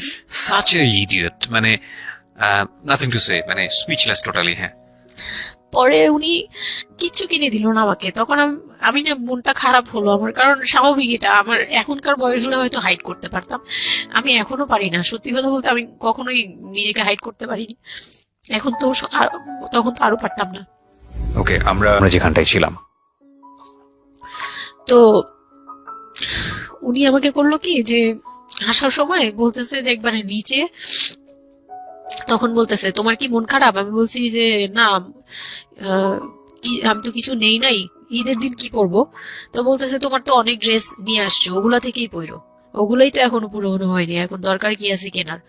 বলে তারপরে চুড়ি দেখলো, চুড়ি দেখে আমাকে 2 মুঠ চুড়ি কিনে দিল 200 টাকা। এই ছিল আমার ঈদের মানে ফার্স্ট এন্ড লাস্ট, এইটাই ছিল আমার শপিং, আর কোনো কিচ্ছু কিনে দেয়নি সে আমাকে। তো বাসায় আসলাম, বাসায় আসার পরে তার ভাই বোনরা বলতেছে যে সবার জন্য কিনছেন, ওর জন্য কিছু নেন নাই। সে আমাকে মানে তার ফ্যামিলি থেকে আমাকে সেভ করবে কি, সে আমাকে বরঞ্চ বলতেছে যে ওরে কি কিনে দিব, ওর বাসা থেকে আমারে কি দিছে যে আমি ওকে কিনে দিব। তখন আমি বুঝলাম যে ও আচ্ছা, কেন সে কিনে দেয়নি? সে কিনে দেয়নি। হ্যাঁ, তো আমি আর বাসায় কিন্তু কিছু বলিনি বা বাসায় যাইও নাই এর মধ্যে।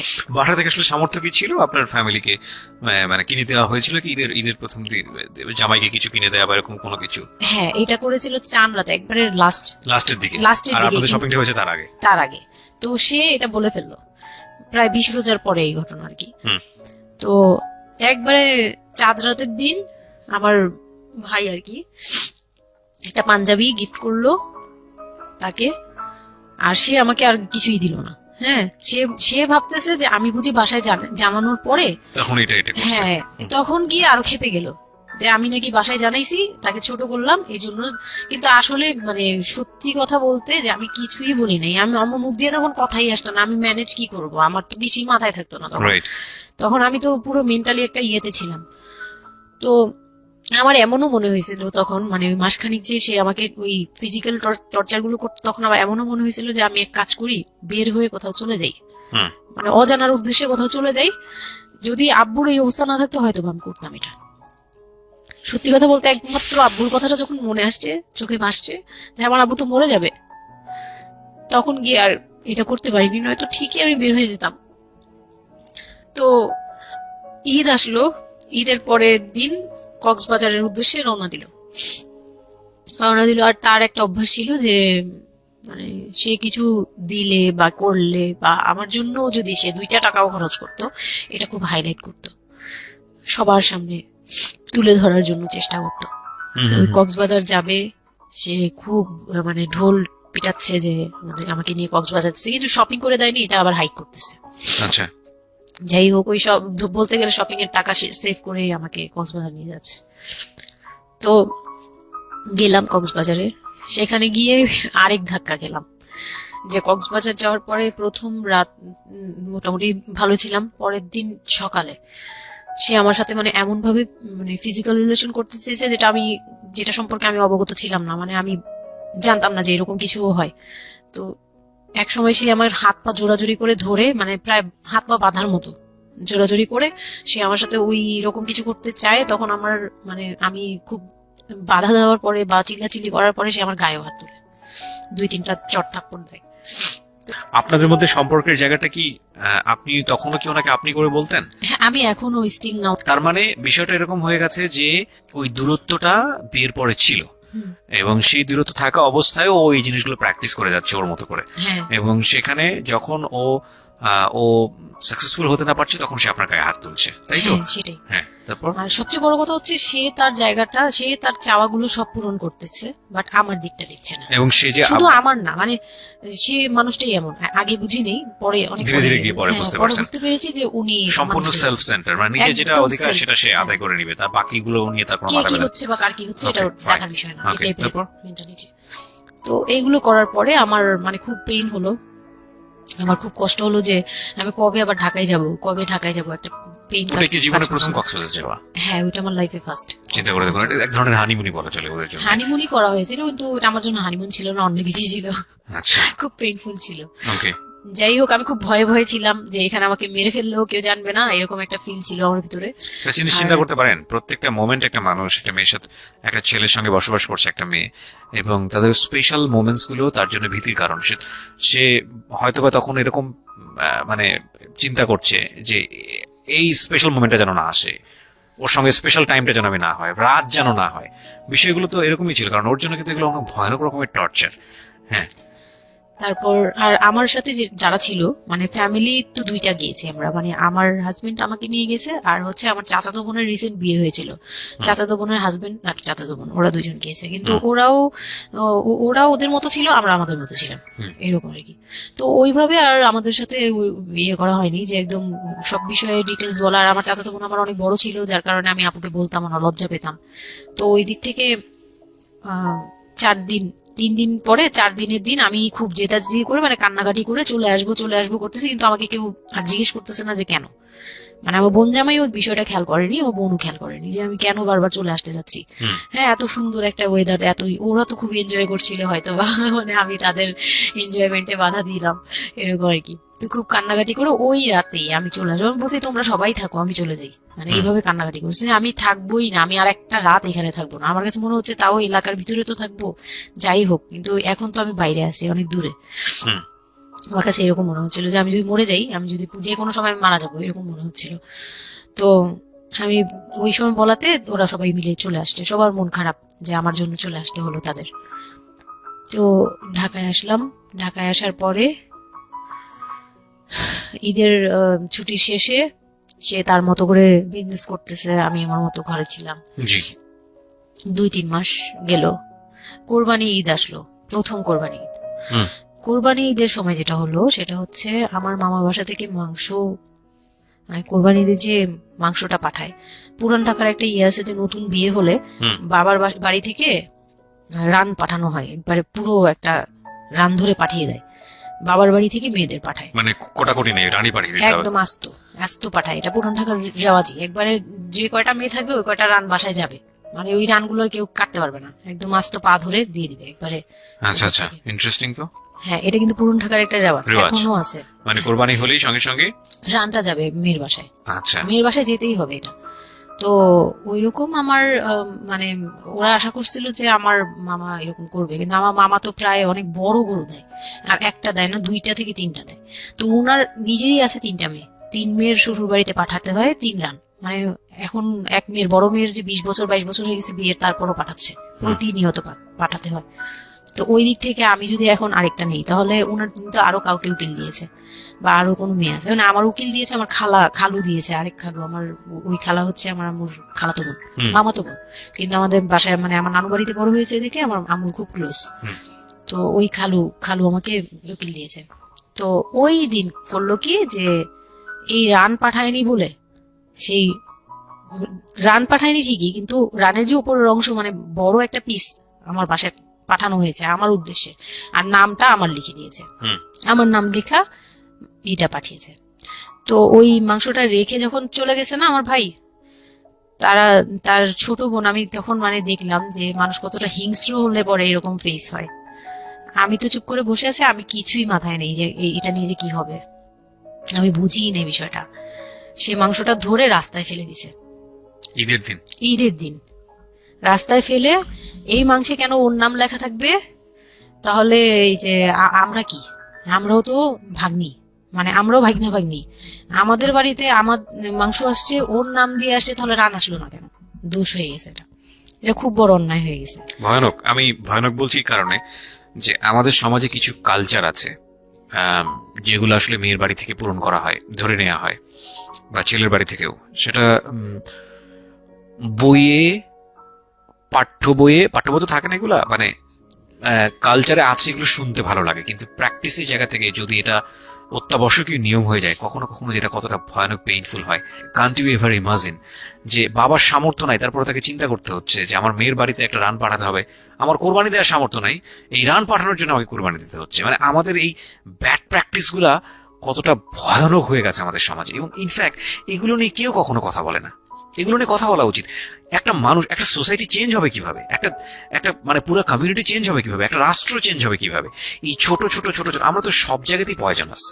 এই ছোট ছোট ছোট ছোট বিষয়গুলো যদি চেঞ্জ না হয়, আমরা যে এত এত ডিগ্রি নিচ্ছি, প্রতি বছর পিএইচডি, ভুরি ভুরি পিএইচডি বের হচ্ছে, ডক্টরেট, হ্যাঁ, আমাদের বিশ্ববিদ্যালয়ে ভরে যাচ্ছে, আমাদের ছেলেমেয়েরা গোল্ডেন এ প্লাস, আমাদের পাশের হার বাড়ছে, কিন্তু এই সব যে মানে মানে খোরা কালচার, ল্যাংড়া টাইপের কালচার, এগুলোর যে পরিবর্তন হচ্ছে না, বা এগুলো নিয়ে কেউ কখনো কোনো কথা বলে না, এগুলো নিয়ে না পত্রপত্রিকায় কথা হয়, না কোনো মিডিয়াতে কথা হয়, অথচ এগুলো আমাদের জীবনটাকে পঙ্গু করে দিচ্ছে, এবং এগুলো নিয়ে কেউ কখনো কথা বলে না। আমরা যৌতুক নিয়ে কথা বলি, এবং যৌতুক একটা ঘাতক ব্যাধি, আমরা যৌতুক মোকাবেলা করতে পেরেছি, কিন্তু এই কালচারের মধ্যে যে যৌতুক ঢুকে বসে আছে সেটা নিয়ে আমরা কেউ কখনো কথা বলি না, এবং এগুলো নিয়ে কথা বলা উচিত। কথা নইলে আমরা আসলে কিওর হব কিভাবে? আমরা যে বলি যে আমাদেরকে শুদ্ধ হতে হবে, আমরা মানুষ হিসেবে ভালো হতে হবে, বাট হাউ? আমাদের তো রন্ধ্রে রন্ধ্রে প্রবলেম। সো প্রবলেমটাকে প্রবলেম বলা উচিত, অ্যাটলিস্ট কাউকে না কাউকে তো স্পিক আউট করতে হবে, এবং স্পিক আউট করলে তাহলে এই প্রবলেমগুলো সামনে আসবে, এবং সামনে আসলে এগুলো নিয়ে কিওর নিয়েও মানুষ কথাবার্তা বলবে। আমি তো জীবনে কোনোদিন শুনিও নাই, আমি জানি না পুরান ঢাকার এই কালচার যে মেয়ের বাড়িতে রান পাঠাতে হয়, এটা এখনো আছে, এবং এটা নিয়ে মোটামুটি মারামারি বাঁধার মতো অবস্থা। হ্যাঁ, এটা নিয়ে মানে এটা কোনো ভাবেই মিস করা যাবে না, এরকম অবস্থা। তো আমার বাসায় কিন্তু রান আসছে, আমার বাসায় পরে রান আসছে। ওকে, ওইটা ছিল ঈদের দিন। হ্যাঁ, ঈদের দিন তারা আমাকে খুব ব্যাডলি কথা শুনিয়েছে। আমাকে সামনে বসিয়ে রেখে, মানে 4-5 ভাই বোন একসাথে বসে যেরকম মিটিং, মনে হয় আমি অনেক বড় একটা পাপ করে ফেলছি তার ভাইয়ের কাছে বিয়ে হয়ে। আমার পাপ হয়েছে যে আমি নাকি তার ভাইকে কিভাবে ভুলিয়ে ভালিয়ে, আমি তখন ভুলাবো কি, আমার তো ভালানোর প্রশ্নই আসে না। আমি তখন মনে মনে মানে হাসিও পাচ্ছে, আমি অবাক হচ্ছি যে এগুলো কি বলতেছে, আমি নাকি তাদের ভাইকে হাত করেছি, এই টাইপের কি কি কথা বলতে, মানে আমি এখন বলতে পারবো না বুঝিয়ে। তো এগুলো বলছে, তো আমার কাছে খুব মনে হচ্ছে যে আমি কান্না করতেছি, খুব কান্না করছিলাম। তো কান্না টান্না করার পরে আমার যে হাজবেন্ড ছিল, সে কেমন একটা লোক যে সে এটাও বললো না যে মাংসটা তুলে নিয়ে আসি, এটা তো একটা মানে বলতে গেলে কোরবানি দেওয়া হয়। আপনার শ্বশুর বেঁচে ছিল না? না, আমার শ্বশুর শাশুড়ি দুজনই মারা গিয়েছে। তার মানে ওই পরিবারের মূল হর্তাকর্তা হচ্ছে আপনার হাজবেন্ডই। হ্যাঁ, আচ্ছা।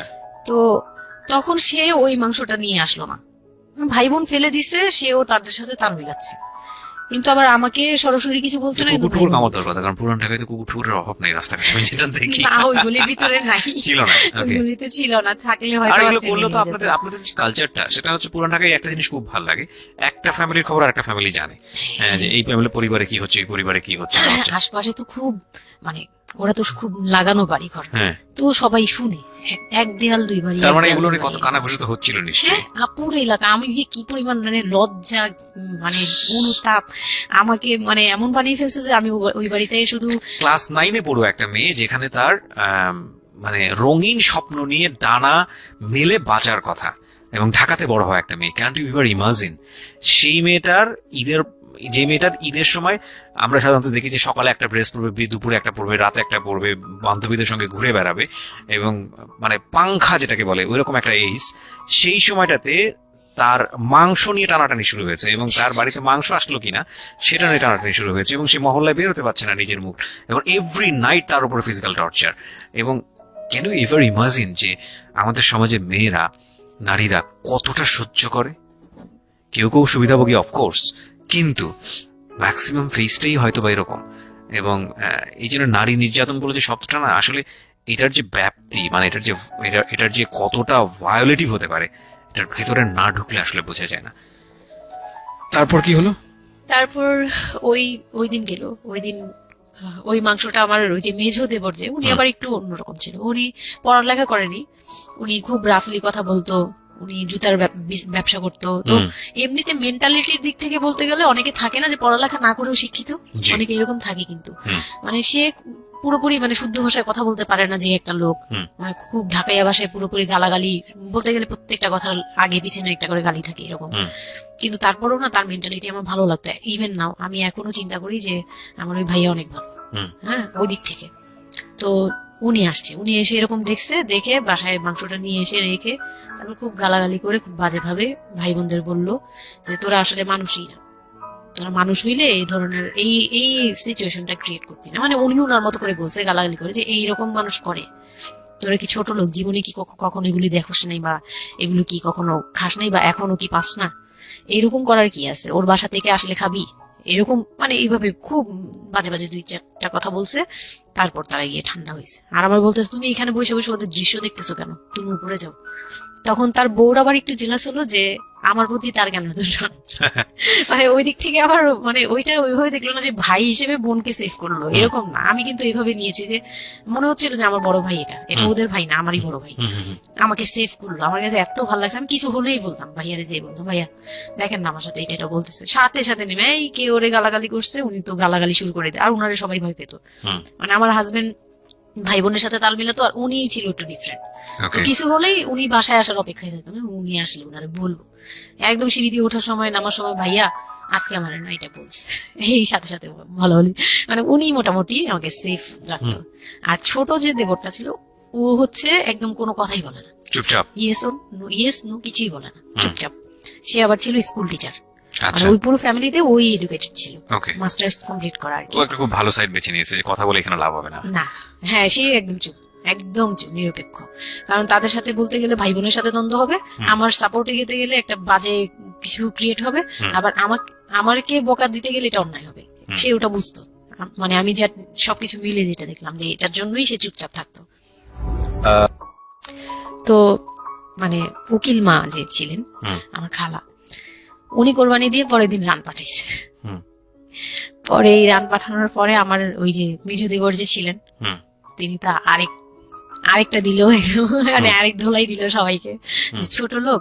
এখন বল যে ও বাসায় ফোন করে বলছে বা বাসায় গেছে, ও তো কালকে থেকে বাসায় যায়নি, ওর হাত তো ফোনও নাই, ফোন নিলে তোদের কাছ থেকে নিতে হবে, তখন আমার হাতে ফোন নেই, তো ও তো বাসায়ও যায়নি। এখন বল যে এটা ও বলছে তারপর ও পাঠাইছে, তোরা এত ছোট লোক কেন, মানে ভাই বোনরাই বলতেছে।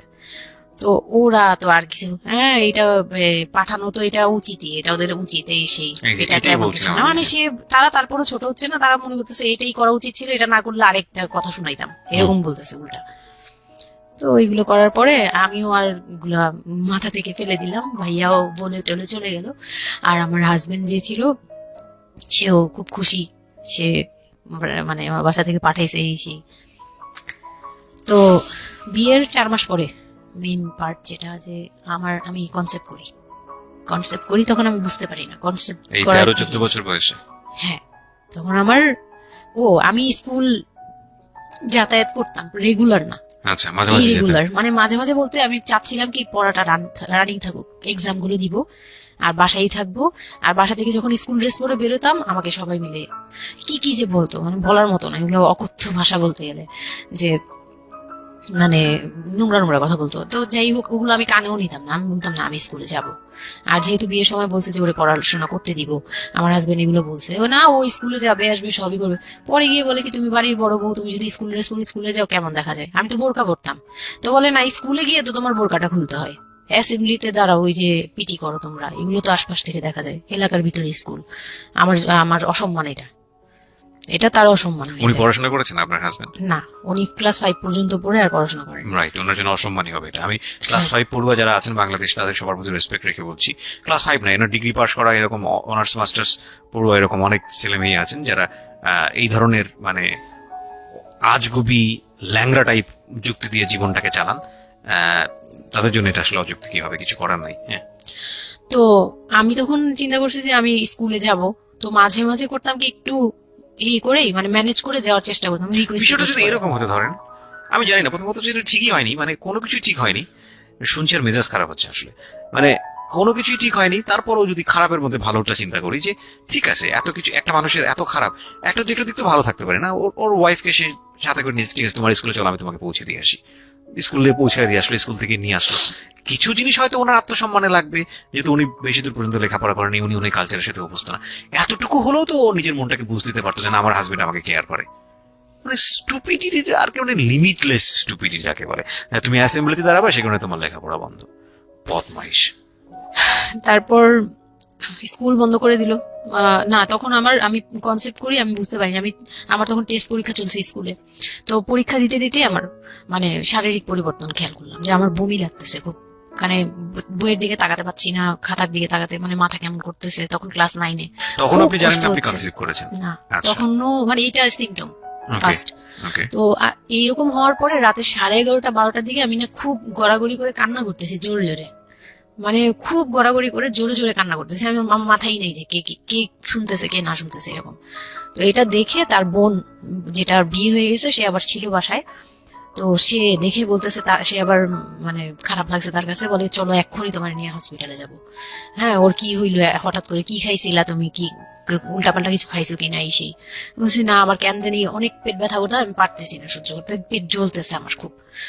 তো নিয়ে গেল ডাক্তারের কাছে। তখন ডাক্তার আমার নার্ভস দেখে বললো যে she is pregnant. But 100% confirm করতে পারবেন না, না আল্ট্রাসাউন্ড এমনিতে, তবে উনি আর কি উনার মতো করে বলছে। আচ্ছা, আচ্ছা, আর okay. তখন টেস্ট দিল একটা, যে রাতে নিয়ে যান, ইউরিন টেস্ট টাইপের একটা কিছু বাসায় করা যাবে, তো ওই টাইপের একটা টেস্ট দিল। তো ওইটাই করলাম। বাসায় এসে করার পরে পজিটিভ আসছে, যেভাবে বলছে ওইভাবে করছি, করার পরে পজিটিভ আসছে। How do you feel? Positive আসার পরে মানে আমার কাছে যেটা মনে হচ্ছিল যে আমি মানে এতটা খুশি হয়েছি। আমি কিন্তু বিয়ে নিয়েও খুশি না, আমার মনে হচ্ছে এটাই আমার অ্যাচিভমেন্ট লাইফের। আচ্ছা, এতটা খুশি হয়েছে আমি বলতে পারবো না কেন। এটা আসলে ন্যাচারালি আল্লাহ হয়তো প্রত্যেকটা মেয়ের মধ্যে এই বিষয়টা দিয়ে দেন, যে নইলে আসলে মা কেন, মানে মা তো মাই, এটা আসলে আল্লাহ গিফটেড। অফকোর্স দেখেন, এরকম একটা ডিফিকাল্ট সিচুয়েশনের মধ্যে, যেখানে 13 বছর বয়সে ওর আসলে এই জিনিসটা ফিল করার কথা না, সেখানে ও ফিল করতেছে, এটা কিন্তু লজিকলেস ফিল, এবং এই ফিলটা সম্পূর্ণই ন্যাচারাল। ওকে, আমার কাছে তখন মনে হচ্ছিল কি যে আমার পেটে একটা জীবন্ত কিছু আছে, এক্স্যাক্টলি। মানে এরকম ফিল হচ্ছে। আর আমি এটাকে মানে একটা কিউরিসিটি, দেখি তো কি হয়, কতদিন পরে কি হবে, আর এটা আস্তে আস্তে বড় হবে, এটা কি করবে পেটে, এটা কিভাবে আসবে, মানে দুনিয়াতে কিভাবে আসবে, এটা এইগুলোও জানি না আমি, যে মানে এটা বড় হলে পরে এটা যে কিভাবে দুনিয়াতে আসবে। You feel like it's a game, একটা কোন একটা খেলা, খুব মজা মজার একটা একটা, খেলা। হ্যাঁ, যে আমি একটা কিছু পাইছি, এটা নিয়ে থাকা যাবে এখন, Okay. এরকম মনে হচ্ছিল তখন। খুব মানে খুব কেন জানি খুব আনন্দ, মানে মা হওয়ার ফিল না কিন্তু, Right, বুঝতে এটা পেরেছি। মা হওয়ার ফিল না, কিন্তু কিউরিওসিটি জায়গা থেকে হ্যাঁ জিনিসটা। কিছু একটা আছে আমার সাথে, আমি এটা নিয়েই থাকবো এখন, মানে আমি একটা কিছু পাইছি এখন, আর আমি একা না, এরকম মনে হচ্ছে। তো আমি না দৌড়ে দৌড়ে বের হয়ে বললাম কি, ওই যে বোনটা আমাকে রাতে নিয়ে গেছিল ডাক্তারের কাছে, সে তো ছিল রাতে। তো আমি বের হয়ে বলতেছি কি, আপা আপা আমার না এইরকম 2টা আসছে, মানে এই পজিটিভ স্টেপ গুলো আসে যেগুলো বলছি। পরে সে না সাথে সাথে বলে কি, এখন তো আমাদের কদর কমে যাবে আরো। প্রথম ছিল এটা, প্রথম ডায়লগ ছিল এটা, মানে মনটা খারাপ করে সেই বড় নিঃশ্বাস ফেলে বললো, হ্যাঁ এখন তো আমাদের কদর কমে যাবে, আর তো এখন তো আর কম কম আশা লাগবে। তার সাথে ছোট বোনটা বলতেছে, তুমি না সময় কমে বুঝে কথা বলো না, এইগুলো তো বুঝতে হবে, মানে তাদের মতো করে তারা বলতেছে, যে পুরন ঢাকার মানুষ যেভাবে বলে ওইভাবে বলতেছে, যে এগুলো তো বুঝতে হবে যে এগুলো প্ল্যান করা, মানে আমি ইচ্ছা করে কনসেপ্ট করছি এরকম কিছু বুঝাইছে, কিন্তু আমি তখনও না এই জিনিসটা মানে ঘোলা ঘোলা, আমি বুঝি নাই যে ওরা কি বলতেছে দুইজনে। তা আমি বলি যা মজা তাই বলুক, আমি আমার মতো থাকি। তা আমি দূর দিয়ে গিয়ে আমার হাজবেন্ডকে না বললাম, এই উঠেন না উঠেন না উঠেন না। আমি তখনও পর্যন্ত কিন্তু তাকে খুশি হয়ে কিছু বলিনি, ফার্স্ট তাকে খুশি মনে কিছু বলতেছি। বিয়ের 4 মাসে আমি তাকে কখনো ডাকও দিইনি, তাকে কিছু বলিও নাই, বা আমি ওনাকে কোনো রিকোয়েস্টও করি নাই, Okay. কোনো আহ্লাদও করিনি। ফার্স্ট মানে মনে হলো যে আহ্লাদ করে বলি, যে জানেন আমি আমি এরকম আসছে আমার। তো আমি কাকে বলবো, কাকে ওদের করে খুশি করতে পারিনি, যাই রে দেখি খুশি করতে পারি কিনা। যে তাকে ধাক্কা দিছি, সে ঘুম থেকে বিরক্ত হয়ে উঠলো, এই ধাক্কাটা কি করো কেন, কি হয়েছে? আমি তো মনটা হয়ে গেলাম কি, যে আমি তো এরকম আমার পজিটিভ আসছে, দেখালাম যে এই যে এটা হলে না পজিটিভ হয়, রাতে পেট ব্যথা বলছিলাম না, তো ওইটার ইয়েতে এটা আসছে।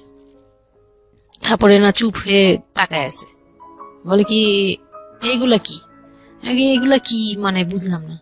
বলে কি এইটা তো ঠিক না। আমি কি ঠিক না? তারপর বলতেছে যে এই এখন তো এগুলোর দরকার নেই আমাদের, এখন তো এগুলোর কোনো দরকার নাই। তো আমি বলি আপনি আমার স্কুল যেতে দিবেন না। আমি এবার তখন মুখ খুললাম, আপনি স্কুল যেতে দেন না, তারপরে আর আমি তো এই জিনিস মানে এটা কিভাবে কি হয়েছে আমি তো জানি না। আমি ভাবছি যে আপনি হয়তো বা কিছু করছেন, আমি জানি না। আমি তাকে এইভাবেই বললাম খুলে, যে আমি তো আসলে জানি না, যে আমি ভাবছি আপনি চাচ্ছিলেন এই জন্য হয়তো বা এরকম কিছু হয়েছে। আর মানে প্রোটেকশন নেওয়া টেওয়া সবকিছু তার উপর ডিপেন্ড করে। তারপর হচ্ছে এটা বলার পরে না মানে আমি আর কিছু বলার মতো ইয়েতে ছিলাম না, আমি চুপচাপ, যে ওরা কি করবে না করবে আমি কিছু জানি না। তো ও আমার হাজবেন্ড যেটা করলো, যে সে চাচ্ছিল না যে আমি মানে সে চাচ্ছিল না বেবিটা, মূল কথা হচ্ছে সে চাচ্ছে এটাকে বেবিটা অ্যাভয়েড করে চাচ্ছি ফেলতে। না হ্যাঁ। মানে, কিন্তু কিছু বলতেও পারছে না। আমি এবার বাসায়ও বলছি, বাসায় সবাইও খুব চিন্তিত আমার এইটুকু বয়সে আমি কিভাবে কি করব। আর এদিক দিয়ে আমি এবার কিছুই বলছি না, আমি আমার মতো করে চলছি, নর্মাল লাইফ কাটাচ্ছি। আমার কোনো শারীরিক পরিবর্তন তেমন আসে নাই, সত্যি কথা বলতে। শুধু একটু মানে কিছু কিছু খাবার আছে একটু বাজে লাগতো, এছাড়া আমার সবই নর্মাল। আমি নর্মাল ওয়েতেই আমি ওই ওষুধ খাচ্ছি রেগুলার, আর হাঁটা চলা করতেছি, লাফালাফি সিঁড়ি পাওয়া কোনো কিছুতেই আমার নিয়ে নেই। দাদা আছে মানে আছে। ডাক্তার থেকেও কোনো ধরনের কোনো কন্ডিশন দেয়নি? না ডাক্তার দিয়েছে, ডাক্তার ওই যে 2-1টা ওষুধ দিয়েছে। প্রথম কথা হচ্ছে ডাক্তার থেকে যে বাক্যটা আসলে ছিল যে এই 13 বছরের মেয়ের সাথে এটা কিভাবে হলো? ও ডাক্তার, হ্যাঁ। তখন যখন ফার্স্টে ওই দেখলো, তো উনি বললো যে এটা তো আসলে নষ্ট করাটা ওর জন্য রিস্ক। এক্স্যাক্টলি, এটা মানে সব দিক বলতেছে থেকে যে তো রিস্ক। ডাক্তার যেটা বললো, যে জাফর ইকবাল আমার বাসার পাশেই ছিল উনি, তো উনি আমাকে যেটা বললো যে এই মেয়ের মানে রাখাটাও যেমন রিস্ক, ফেলে দেওয়াটা। আর যেহেতু মানে আল্লাহকে তো সবাই বিশ্বাস করি, তো বলতেছে যে যেহেতু আল্লাহ চাচ্ছে, যেহেতু এসেই পড়ছে, এটাকে নিয়ে আমরা মাথা বুড়ি না করি, যেহেতু রাখাও রিক্স ফেলে দেওয়াও রিক্স, তাই রাখুক। না এটা যাই হোক, এইভাবে আল্লাহকে নিয়ে এইভাবে বলা বলছে। যাবে না, এমন বলছে, ভুল বলেছে। না উনি বলছেন প্রথম কি কথা হচ্ছে আল্লাহ যে তো থাক এভাবে- ঠিক আছে, হ্যাঁ। যদি যদি ভাগ্যে থেকে থাকে তাহলে হবে। আর এই বয়সে হয়, কিন্তু এত অল্প বয়সে নেওয়াটা ঠিক না, উনিও এটা বলছে। তো ওইভাবে ইয়ে করার পরে তো আমি তো রাখছি ঠিকই, কিন্তু আমি তো মানে ওই সময়টা তো ভালোই গেছে। বাচ্চাটা হওয়ার পরে তো আমি বুঝতে পারছি যে আসলে এই জিনিসটা যে আমার পুরো কত বড় একটা ইয়ে ছিল। হুম। এখন দেখো আপনার হাজবেন্ড হ্যাপি না, সে চিন্তিত বিষয়টা নিয়ে। চিন্তিত। তারপর কি হলো? তারপরে থেকে তার মধ্যে আমার মধ্যে একটা বিরাট গ্যাপ তৈরি হলো। সে আমার সাথে মানে টোটালি মিশে না ওকে। ওই সময় থেকে। যখন শুনলো রাতে 3টা-4টা বাজেও আসে বাসায়, তার মধ্যে একদম পুরো চেঞ্জিং চলে আসলো হঠাৎ করেই? হঠাৎ করে। ওকে। কি কারণে জানি না, মানে আমি নিজেও জানি না আমার কি ভুল ছিল বা কি, আমি নিজেও বুঝছিলাম না তখন। হুম। ওই সময় একদিন আসলো রাতে 3:30 না 3টার দিকে, হ্যাঁ 3টার পরে আর কি আসছে। আসার পরে আমি ওই দিন খুব খেপলাম যে প্রত্যেক রাতে আমি একটা অসুস্থ মানুষ, আমি রাত জেগে আপনার জন্য খুব ভাত নিয়ে স্বাভাবিক। বসে থাকি, খুব স্বাভাবিক। আপনি প্রত্যেক রাতে এরকম লেট করে আসেন, আমাকে গেট খুলে দিতে হয়, আমি ঘুম থেকে উঠেও গেট খুললে আমার খুব কষ্ট হয়, সিঁড়িটা বেয়ে নেমে আমার গেটটা খুলতে হয়, আমার ভয়ও লাগে, আমি কখনো বাসায় একা থাকিনি। ওই প্রথম মানে আমাকে সে চুলে ধরে সে টেনে ও সিঁড়ি দিয়ে নামাইছে, মানে নামায় সে আমাকে বের করে দিবে এখনই। হ্যাঁ এত বড় ইয়ে হয়ে গেছে, সাহস হয়ে গেছে, এক্ষুনি বাসা থেকে বের হও। সে কিন্তু নেশাও করে নাই, কিচ্ছু না, সুস্থ একটা মানুষ, এরকম করতেছে। তো তার ভাই বোন গুলো এসে বলতেছে আপনি কি মানুষজন কি বলবে, তারা মানুষজনের চিন্তা করতেছে, কিন্তু আমার যে টর্চার হচ্ছে এটা বলতেছে না। এইটা আরেকটা বিষয়, এই যে এগুলো বিষয় আসলে না আমার মেজাজ খুব খারাপ হয়ে যায়। যাই হোক, আপনি যদি আনছেন, আমি খুব সেন্সিটিভ একটা বিষয় একটু কথা বলতে চাই। হ্যাঁ, sure. সেটা হচ্ছে এই যে আপনারা যে তো মানুষজন চিন্তা করেন, নিজের ঘরের ভিতরে একটা মানুষ ঠিক নাই, এটা আমি আপনাদের কথা বলছি না, এটা বাংলাদেশের সামাজিক অবস্থার চিত্র। সেটা হচ্ছে আমরা নিজের ঘরের মধ্যে অনেক সময় দেখা যায় যে আপনারা যখন ঘরের মধ্যে একটা বিপদে পড়েন, আপনার চারপাশের লোকজন কি এসে আপনার সেটা সলভ করে? তো ফার্স্ট আপনি ঘরের কথা আগে চিন্তা করেন, আপনার মেয়ে কিভাবে ভালো থাকবে সেটার কথা চিন্তা করেন, আপনার ছেলেটা কিভাবে ভালো থাকবে সেই কথাটা চিন্তা করেন। এতে যদি আপনার দুর্নাম হয়ও কিছুটা, সেটা আপনার ওভারলুক করা উচিত। বরং আপনি যাদের কথা চিন্তা করে এই ছেলে মেয়েদের প্রতি খারাপ আচরণ করতেছেন, আপনার ছেলে মেয়ে খারাপ থাকার কারণে একটা সময় গিয়ে সেটা আউটব্রাস্ট হবেই। যেই মান সম্মানের কথা আপনি চিন্তা করতেছেন সেই মান সম্মান আরো বেশি পরিমাণে ক্ষতিগ্রস্ত হবে। আমাদের সমস্যাটা কি হচ্ছে এই জায়গাটায়, আমরা চারপাশের ঘরের লোকজন কি মনে করবে সেটা চিন্তা করি, অথচ চারপাশের ঘরের লোকজন কারা বসবাস করে, কোথা থেকে আসছে, কি অবস্থা সেই খোঁজ খবর আমরা রাখি না, কিন্তু আমাদের মান ইজ্জত তাদের হাতে। স্টুপিড মানে ফিলোসফি নিয়ে আমরা আমাদের সোসাইটিতে চলি। This is very important thing, এবং এগুলোর পরিবর্তন হওয়া উচিত। তারপরে কি হলো? তারপর এই হলো ফার্স্ট এই গেল, এইটার পরে এরপর থেকে চলতেছে কন্টিনিউ, মানে এরকম আচরণই করছে সে আমার সাথে। একটু এবং ওই 4 মাসের সময়টা খুব ক্রুশিয়াল একটা মোমেন্ট, খুবই ক্রুশিয়াল একটা হ্যাঁ, সকালে উঠে আমার রুটি বানাতে হতো কন্টিনিউ। সে বাইরের নাস্তা খাবে না, তাকে রুটি বানিয়ে খাওয়াতে হবে। ওই অবস্থায় আমি মানে সকালে উঠে ঘুম থেকে উঠে রুটি বানাতাম, ওর ভাই বোনের জন্য, ওর জন্য, সবার জন্য বানাতাম। এটা না আমাদের সমাজের ছেলেরা না বুঝতেই চায় না, এবং এটা নিয়ে আমাদের কোনো শিক্ষা নাই। আসলে আমি মানে দেখলাম যে এতটা বড় কিভাবে আমি আমার মানুষ। নিজেকে জড়িয়ে ওই কথাটা বলছি, কারণ আমি তো নিজেও বাবা হয়েছি, আমি নিজে থেকেও বুঝি এই জিনিসটা। মানে এই যে পরিবর্তনটা সমাজ, মানে পরিবারে যখন নতুন একজন সদস্য আসে, সবচেয়ে বড় প্রেশারটা ফিল করে হচ্ছে মা, কারণ তার লাইফ রিস্ক হয়ে যায়। কিন্তু এখানে বাবার যে দায়িত্বটা, খুব মজার বিষয় হচ্ছে, আমি আমার নিজের এক্সপিরিয়েন্সের জায়গা থেকেই বলতেছি, যে বাবার দায়িত্বের জায়গাটা বোঝা শুরু হয় সন্তান দুনিয়াতে আসার পর থেকে, এবং তাও ইমিডিয়েটলি আসে না। সন্তান একটু একটু করে বড় হচ্ছে, অ্যাটাচমেন্টটা হচ্ছে, যখন নড়াচড়া সামনে দিয়ে নড়াচড়া করতেছে, একটু একটু মিস হচ্ছে, দূরে থাকতেছে, তারপরে কি মানে সন্তান যখন মোটামুটি প্রাপ্তবয়স্ক, 1 বছর 2 বছর বয়স, মানে মা যখন বলে দেয় তুলে দেয়, তখন এক্স্যাক্টলি তখন হচ্ছে বাবা ফিলটা পায়। তার আগ পর্যন্ত বাবা বুঝতেই পারে না, তো মানে আসলে কি বাচ্চাটা আমার কোত্থেকে আসলো, এই সত্য ফিলটা এরকম থাকে। এটা খুব ন্যাচারাল একটা ফিল, কিন্তু এই ন্যাচারাল ফিলটা সুযোগ নিয়ে অনেক সময় আমরা একটা অবুঝের মতো আচরণ করে ফেলি, ভয়ানক বাজে আচরণ করে ফেলি। ইয়ে থাকে, মাত্রা থাকে। যেমন আপনি কতটুকু মানে কতটুকু কেয়ারফুল ছিলেন, কতটুকু ইয়ে ছিলেন, এটার কিন্তু একটা লেভেল আছে, পার্সেন্টেজ আছে, এবং এটা নিয়ে শেখানো উচিত আমাদের আমাদের আমাদের আমাদের মানে এডুকেশন সিস্টেমের মধ্যে তো নাই। এবং আমরা জানি না ম্যারেজ কাউন্সিলিং বলে অনেক একটা বিষয় আছে, এগুলো তো আমাদের প্র্যাকটিসে নাই, কোনোভাবে নাই। এগুলো তো আমাদের কাছে চিন্তাই করা যায় না, বিলাসিতা। এবং আমাদের রাইট, এবং বাবা যিনি, একটা হচ্ছে যে মা হওয়ার একটা প্রিপারেশন দরকার আছে, মেন্টাল প্রিপারেশন, একটা বাবা হওয়ার জন্য একটা মেন্টাল প্রিপারেশন দরকার আছে। আমাদের সমাজে এটা টোটালি মিসিং। আমরা এই নারী দিদিদের কাছ থেকে যে গাইডটা পেয়ে আসছি, এবং সেটা না বুঝে না শুনে প্র্যাকটিস করেছি। আমি জানি না আজকে আমি সত্যি এই কথাগুলো বলতেছি, হয়তো আমরা ওই রাতারাতি পরিবর্তনের জায়গায় যেতে পারবো না, বাট আমি শুধু একটা কথাই বলতে চাই, সেটা হচ্ছে বাবাদের দায়িত্বটা অনেক বেশি, বিশেষ করে বাচ্চা চলে আসার পর থেকে মেন্টাল সাপোর্টটা খুব জরুরি, খুবই জরুরি। হ্যাঁ, এবং কারণ এটা একটা মেয়ের লাইফ রিস্কের প্রশ্ন, এবং আপনি জানবেন না যে সে আসলে কতটা ভয়ানক রকমের লাইফ রিস্কের মধ্যে রেখে সে একটা সুন্দর স্বপ্ন দেখে। তো ওই মানুষের পাশে কিছুই না, আপনি শুধু কোম্পানি দেন, এবং এই কোম্পানিটা তারা খুব মিস করে এই সময়টাতে। হ্যাঁ, এটাই ও বলার চেষ্টা করছে। আমি এখান থেকে ফিরবো, ছোট্ট একটা বিরতি নিচ্ছি প্রিয় শ্রোতা। ছোট তারপর হচ্ছে যে আমার বেবি হলো হসপিটালে যখন মেয়ে হলো, তো এই রুমটাতে ঢোকার পর্যন্ত আমি খুব ইয়েতে ছিলাম, মানে রুমটাতে যখন ঢুকি তখন আমি কান্না করছিলাম, খুব ভয় ছিল যে হ্যাঁ, তখন মনে হচ্ছিল যে আমি মরেই যাই নাকি, এরকম মনে হচ্ছিল। আর আমাকে তো মানে অপারেশন করবে, তারাও ডাক্তার বলতেছে এই মেয়ের অপারেশন কি করবো, আর এই মেয়ে নর্মালি কি বেবি দিবে। বলতেছে এটা তো গ্রামগঞ্জ না, আপনারা কি করছেন। আমি তখন আরো শুকনা ছিলাম, তো আর এমনিতেও বয়সও কম ছিল, আবার শুকনাও ছিলাম, দেখতে আরো পিচ্ছি লাগতো। বলতো যে অনেক দুর্বল, তো ও তো মানে ঠিক মতো টেক কেয়ারও করেন নাই বাসায়।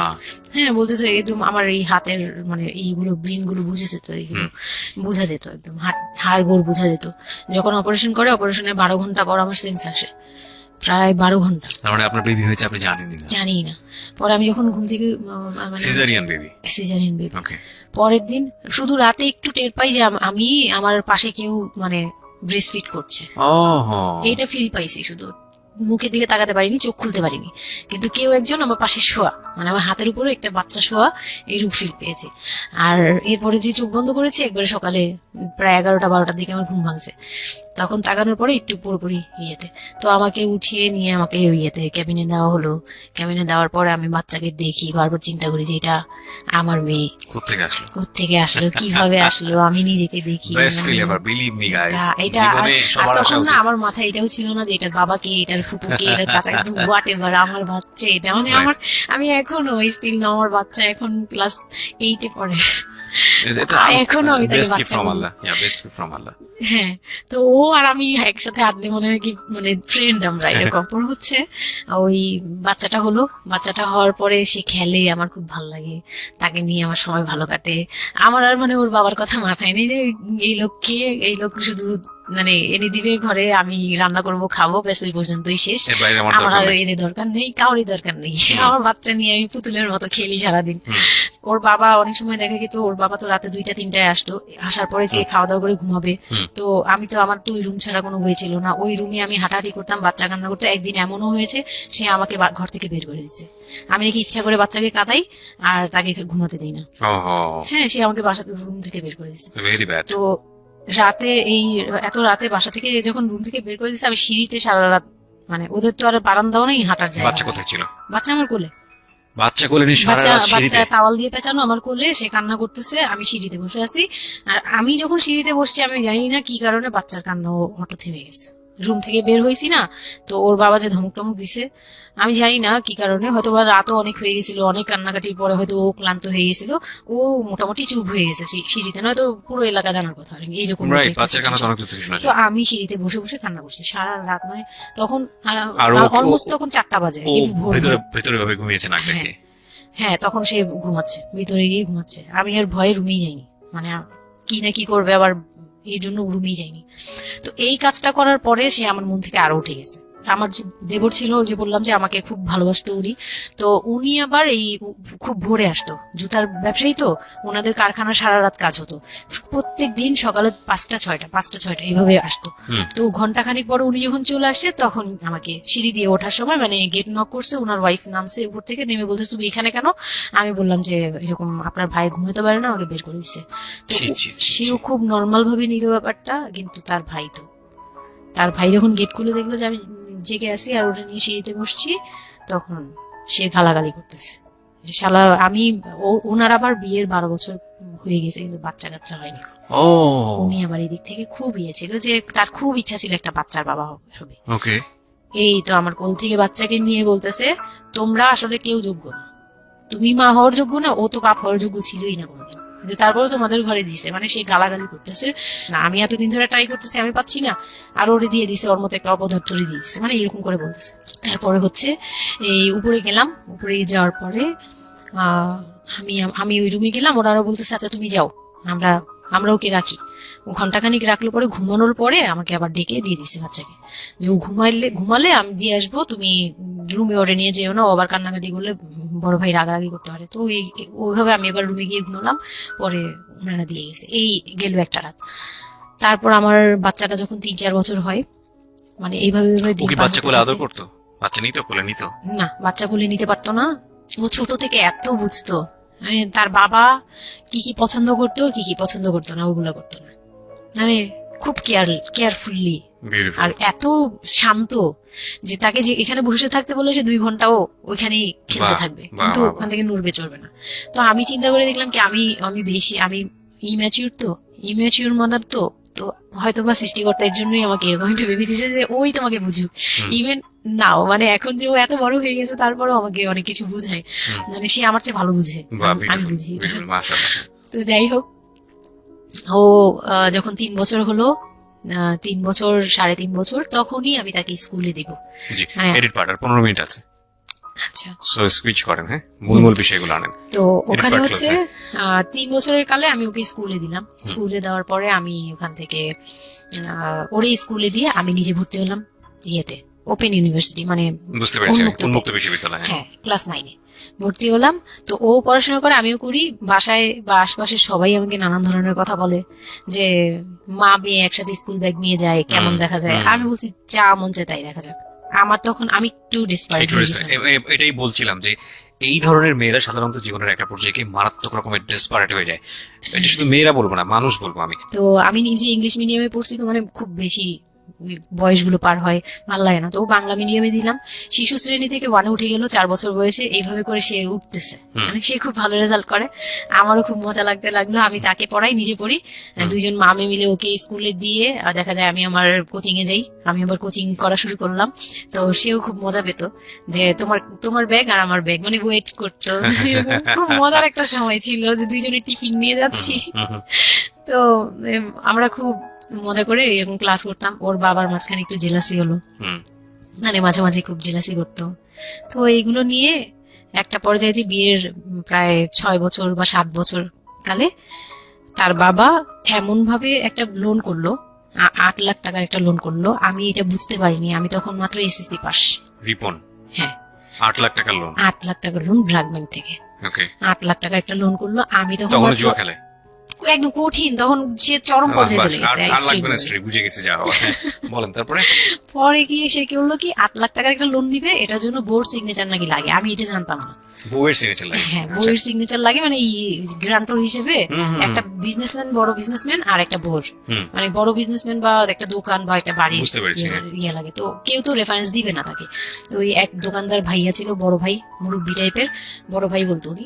ওই লোকটা দিছে সিগনেচার, আর আমার সিগনেচার না তো কোনো ব্যাপারই না, কারণ আমাকে যা দিবে আমি তাই, আমার কি বা আছে আর আমার কাছে কি বা লিখে নিবে, মানে নাও একটা সিগনেচার দাও, তোমার কিছু হবে না, এটা জাস্ট একটা ফর্মালিটি এভাবে বলছে। আমি সিগনেচার করে দিছি। সেদিন তো আমাকে সে কি কি জানি খাওয়ালো, মানে আমাকে খুব ভুলায় ভালায় সিগনেচার নিয়েছে। তারপরে থেকে শুরু হয়েছে আমার মানে লাইফের সব, মানে আমি কত বড় ভুলটা করছি। তারপর থেকে সে নাই একবারে নাই। মানে সে বাসা ভাড়া নিয়েছিলাম এর মাঝখানে, এটা বলতে ভুলে গেছি যে আমার দেবর ননদের বিয়ে হওয়ার পরে ওই বাড়িটাতে, মানে ননদের বিয়ের জন্য ওই বাড়িতে হচ্ছিল না। পরে আমরা বাসা শিফট করে, মানে ওই বাসা ভাড়া দিয়ে অন্য একটা বাসায় ভাড়া গেছি, ফ্ল্যাট নিয়ে ভাড়া যাওয়ার পরে ওই ননদের বিয়ে হওয়ার পরে তারপরে আবার যার যার মতো আলাদা আলাদা রুম নিয়ে থাকা, মানে বাসা নিয়ে থাকা। তো আমাকে যে ফ্ল্যাটটা নিয়ে দিয়েছিল, 1 রুমের ছোট্ট একটা ফ্ল্যাট, হ্যাঁ, ওই ফ্ল্যাটে ছিলাম। তো ওইখানে আমার এই যে সিগনেচারটা করায়, মানে ভাই বোন থেকে আলাদা হওয়ার পরে সে তার ভাই বোনকেও ভয় পেত এইসব ব্যাপারে। তো আমাকে তারা হাইড করছে যে সে জুয়া খেলে, যে এটা আমাকে বলেনি।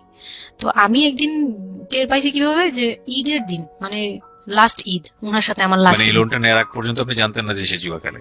না, তখনও বুঝি নাই। তার আগে কিন্তু আমি এটা ধরছিও, কিন্তু ধরেও বুঝতে পারিনি। 8 লাখ টাকার যে ঘটনাটা, এটা থেকেই শুরু। মানে সে হচ্ছে এই 8 লাখ টাকার লোন নিয়ে চলে গেছে। 2 মাস 3 মাস একদম, মানে টোটালি নাম্বার বন্ধ, সব বন্ধ। তারপরে ওই পরের মাস থেকে তো লোনের যে একটা ইয়ে থাকে, ইন্টারেস্ট সহ, যে ওইগুলোর জন্য তারা বাসায় পর্যন্ত চলে আসছে। এসে আমাকে অপমান করতেছে যে আপনি সব জানেন, আপনি না জানলে এটা সম্ভবই না, আপনি জানেন, নয়তো আপনি সিগনেচার দিলেন কিভাবে, সিগনেচার কি না জেনে দিয়েছেন? তখন আমি কান্নাকাটি করে বলছি যে আমি আসলে এই বিষয়টা বুঝি নাই। তো ওনাদেরকে বলার পরে ওনারা বুঝছে যে আসলে ঘটনাটা এরকমই। তো প্রায় 6-7 মাস যাওয়ার পরে দেখি উনি আর আসেই না। তারপর আমি বাসা চেঞ্জ করে আমার বোনের সাথে বাসা নিলাম, রুম নিলাম। একটা রুম নিয়ে মেয়েকে নিয়ে খুব কষ্ট করে থাকি। আমি একটা জব নিলাম ভালো একটা কোম্পানিতে। তখন আমি এসএসসি পাস। তো এসএসসি পাশের সার্টিফিকেট নিয়ে একমাত্র মার্কেটিং সেলস জব হয়, এছাড়া কিন্তু আর কোথাও ভালো জব হয় না। আমি খোঁজ খবর নিয়ে দেখলাম যে না, মার্কেটিং এ সেলস যেহেতু জব আছে, তো ইউনিলিভারের খুব ভালো একটা পজিশনে জব নিলাম। সেলসে জব নিলাম। পরে মোটামুটি 10-12 হাজার টাকার মতো স্যালারি ছিল, ওটা দিয়ে চলতাম। মেয়েকে নিয়ে বাড়ি ভাড়া দিতাম 4-4.5 হাজার না। আমি যখন তারপর হুট করে একদিন আসছে, এসে তারপর দেখি ঘরে বসে থাকে, সারাক্ষণ ঘরে বসে থাকে। ব্যাংকের লোক আসবে শুনলেই বের হয়ে যায়, আর বের হয়ে আবার 2-3 দিন থাকে না, আবার আসে। মানে একটা কেমন খেলা, লুকোচুরি জীবন। বিজনেস কিচ্ছু না, উনি থাকে, আমি রান্না করলে উনি খেয়ে চলে যায়। আর উনি যে খায়, মানে তখন জিজ্ঞেসও করে না যে মেয়ে খাইছে বা তুমি খাইছো কিনা, কিচ্ছু না। কেমন জানি মানে একটা মানে পশু টাইপের হয়ে গেছিল, মানে বলতে গেলে গরু ছাগল যেরকম থাকে ওরকম। সে আসে যায়, এই পর্যন্তই। তো সে একটা টিভি কিনছিল আমার বিয়ের পরের থেকে, সে কোনো কিছু কিনে নাই, একটা টিভি কিনছিল। লাস্ট মানে যে ছোট লোকি পানাটা করছে সে, যেদিন আমার সাথে, আমি তো তার সাথে ঝগড়াও যেতাম না, তর্কেও যেতাম না, কোনো ধরনের ইয়েতেই যেতাম না। মানে ওই লোকটা এরপরে যে লাস্ট কাজটা করলো, যেটার উপর থেকে মানে পুরোপুরি মন থেকে উঠে গেল। যে একটা টিভি ছাড়া তার ঘরে কোনো কিছু কেনা ছিল না, সব আমার করা। মানে আমার গহনাগাটি বলেন যাই বলেন ছিল, যাই ছিল টুকিটাকি সব আমার নিজের করা। শুধু ওই টিভিটা সে কিনছিল নিজের টাকায়। সে যাওয়ার সময় মানে একদিন চিল্লাচিল্লি করলাম, মানে আমি আর সহ্য করতে পারছিলাম না। যে প্রত্যেক রাতে আসি, আমি ডাল ভাত যাই রান্না করি, অনেক সময় দেখা যায় ডালও নেই, চাল আছে শুধু, একটা ডিম নিয়ে আসছি, ভাজছি, ভেজে নিয়ে সামনে বসছি, সে খেয়ে উঠে গেল। মানে আমি আর আমার মেয়ে না খাওয়া। বাচ্চাটার জন্য সে মানে এরকম টাইপের, মানে নেশাখোররাও এর চেয়ে ভালো। আমার মনে হয় যে একটা এডিক্ট হলেও সেও চিন্তা করবে যে আমার বাচ্চাটা খাইছে তো, কিন্তু তার মধ্যে এই ফিলটা নাই। তো আমার একদম বিরক্ত হয়ে গেলাম এক পর্যায়ে। তারপর আমি বললাম যে আপনি আর কত এরকম করবেন, আপনি এরকম কেন শুরু করছেন, আপনি কি চান আসলে, আমাদের কাছে কি চান?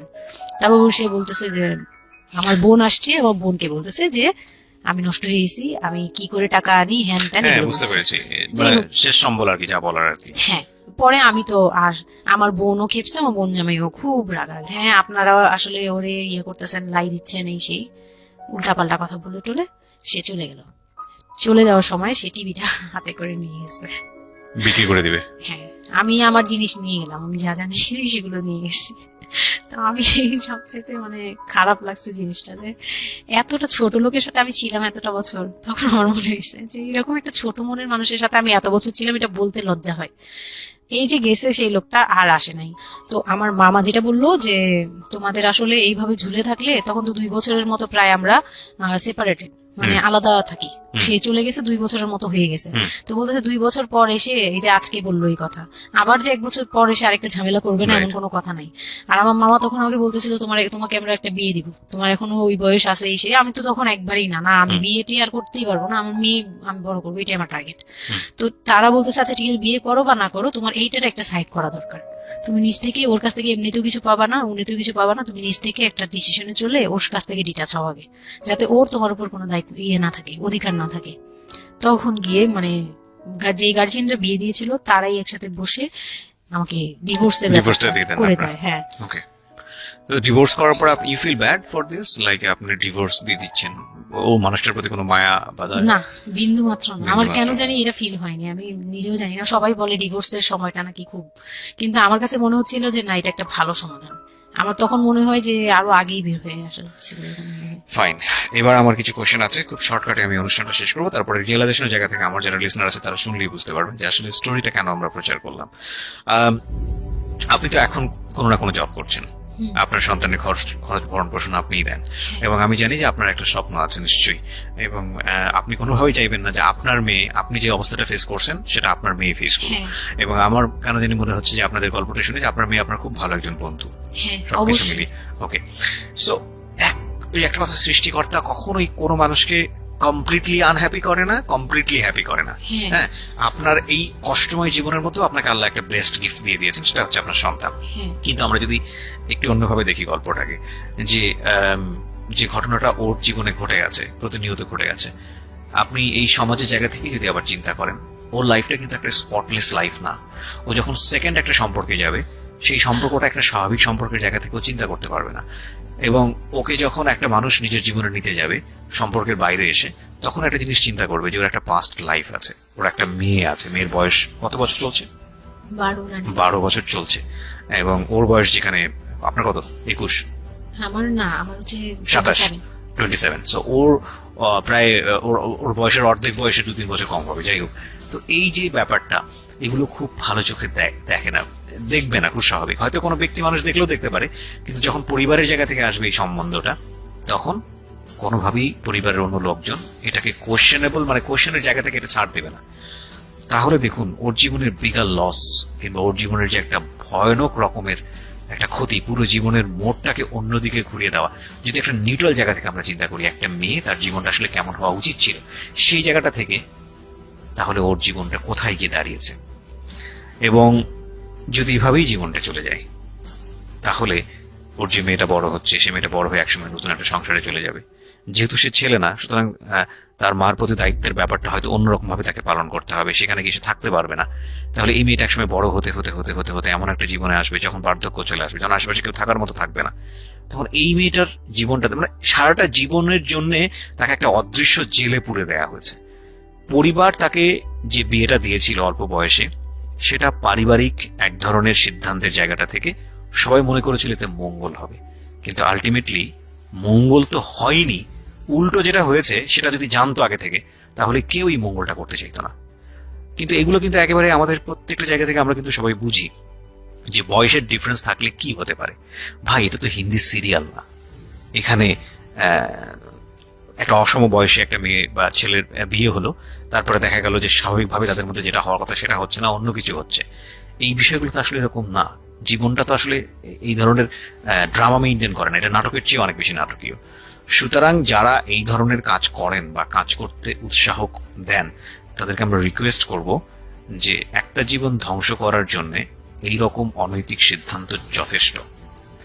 অতএব কোনো মেয়ের কিংবা ছেলের মেন্টাল ম্যাচুরিটি, শুধু ফিজিক্যাল ম্যাচুরিটি না, mental maturity which is very very important, মানসিকভাবে পরিপক্ক ফর দ্যাট পার্টিকুলার থিং, মানে ওই যে জিনিসটার জন্য আপনারা তাকে তৈরি করছেন, লাইক সে যদি সংসার করতে চায় বা কোনো কিছু করতে চায়, সেটার জন্য ওই মানুষটা যদি মানসিকভাবে পরিপক্ক না হয় তাহলে কখনোই তাকে সেই জায়গাটায় ঠেলে দেওয়া উচিত না। এতে দিয়ে আপনি যদি মনে করেন, বিশেষ করে বাবারা অনেক সময় মনে করে, মারা অনেক সময় মনে করে মেয়ে বিয়ে হলে যাক হাফ ছেড়ে বাঁচলাম, এটা একটা ভয়ানক রকমের ভুল সিদ্ধান্ত।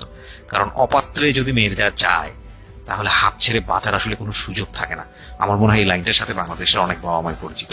আজকে আমি অনেক কথা বলেছি, আমি আসলে যতটুকু বলেছি এটা অন্তর থেকে বলেছি এবং নিজের জীবনের অভিজ্ঞতাকেও অনেক সময় এখানে ইনক্লুড করে দিয়েছি, সেটা হয়তো মেনশন করিনি।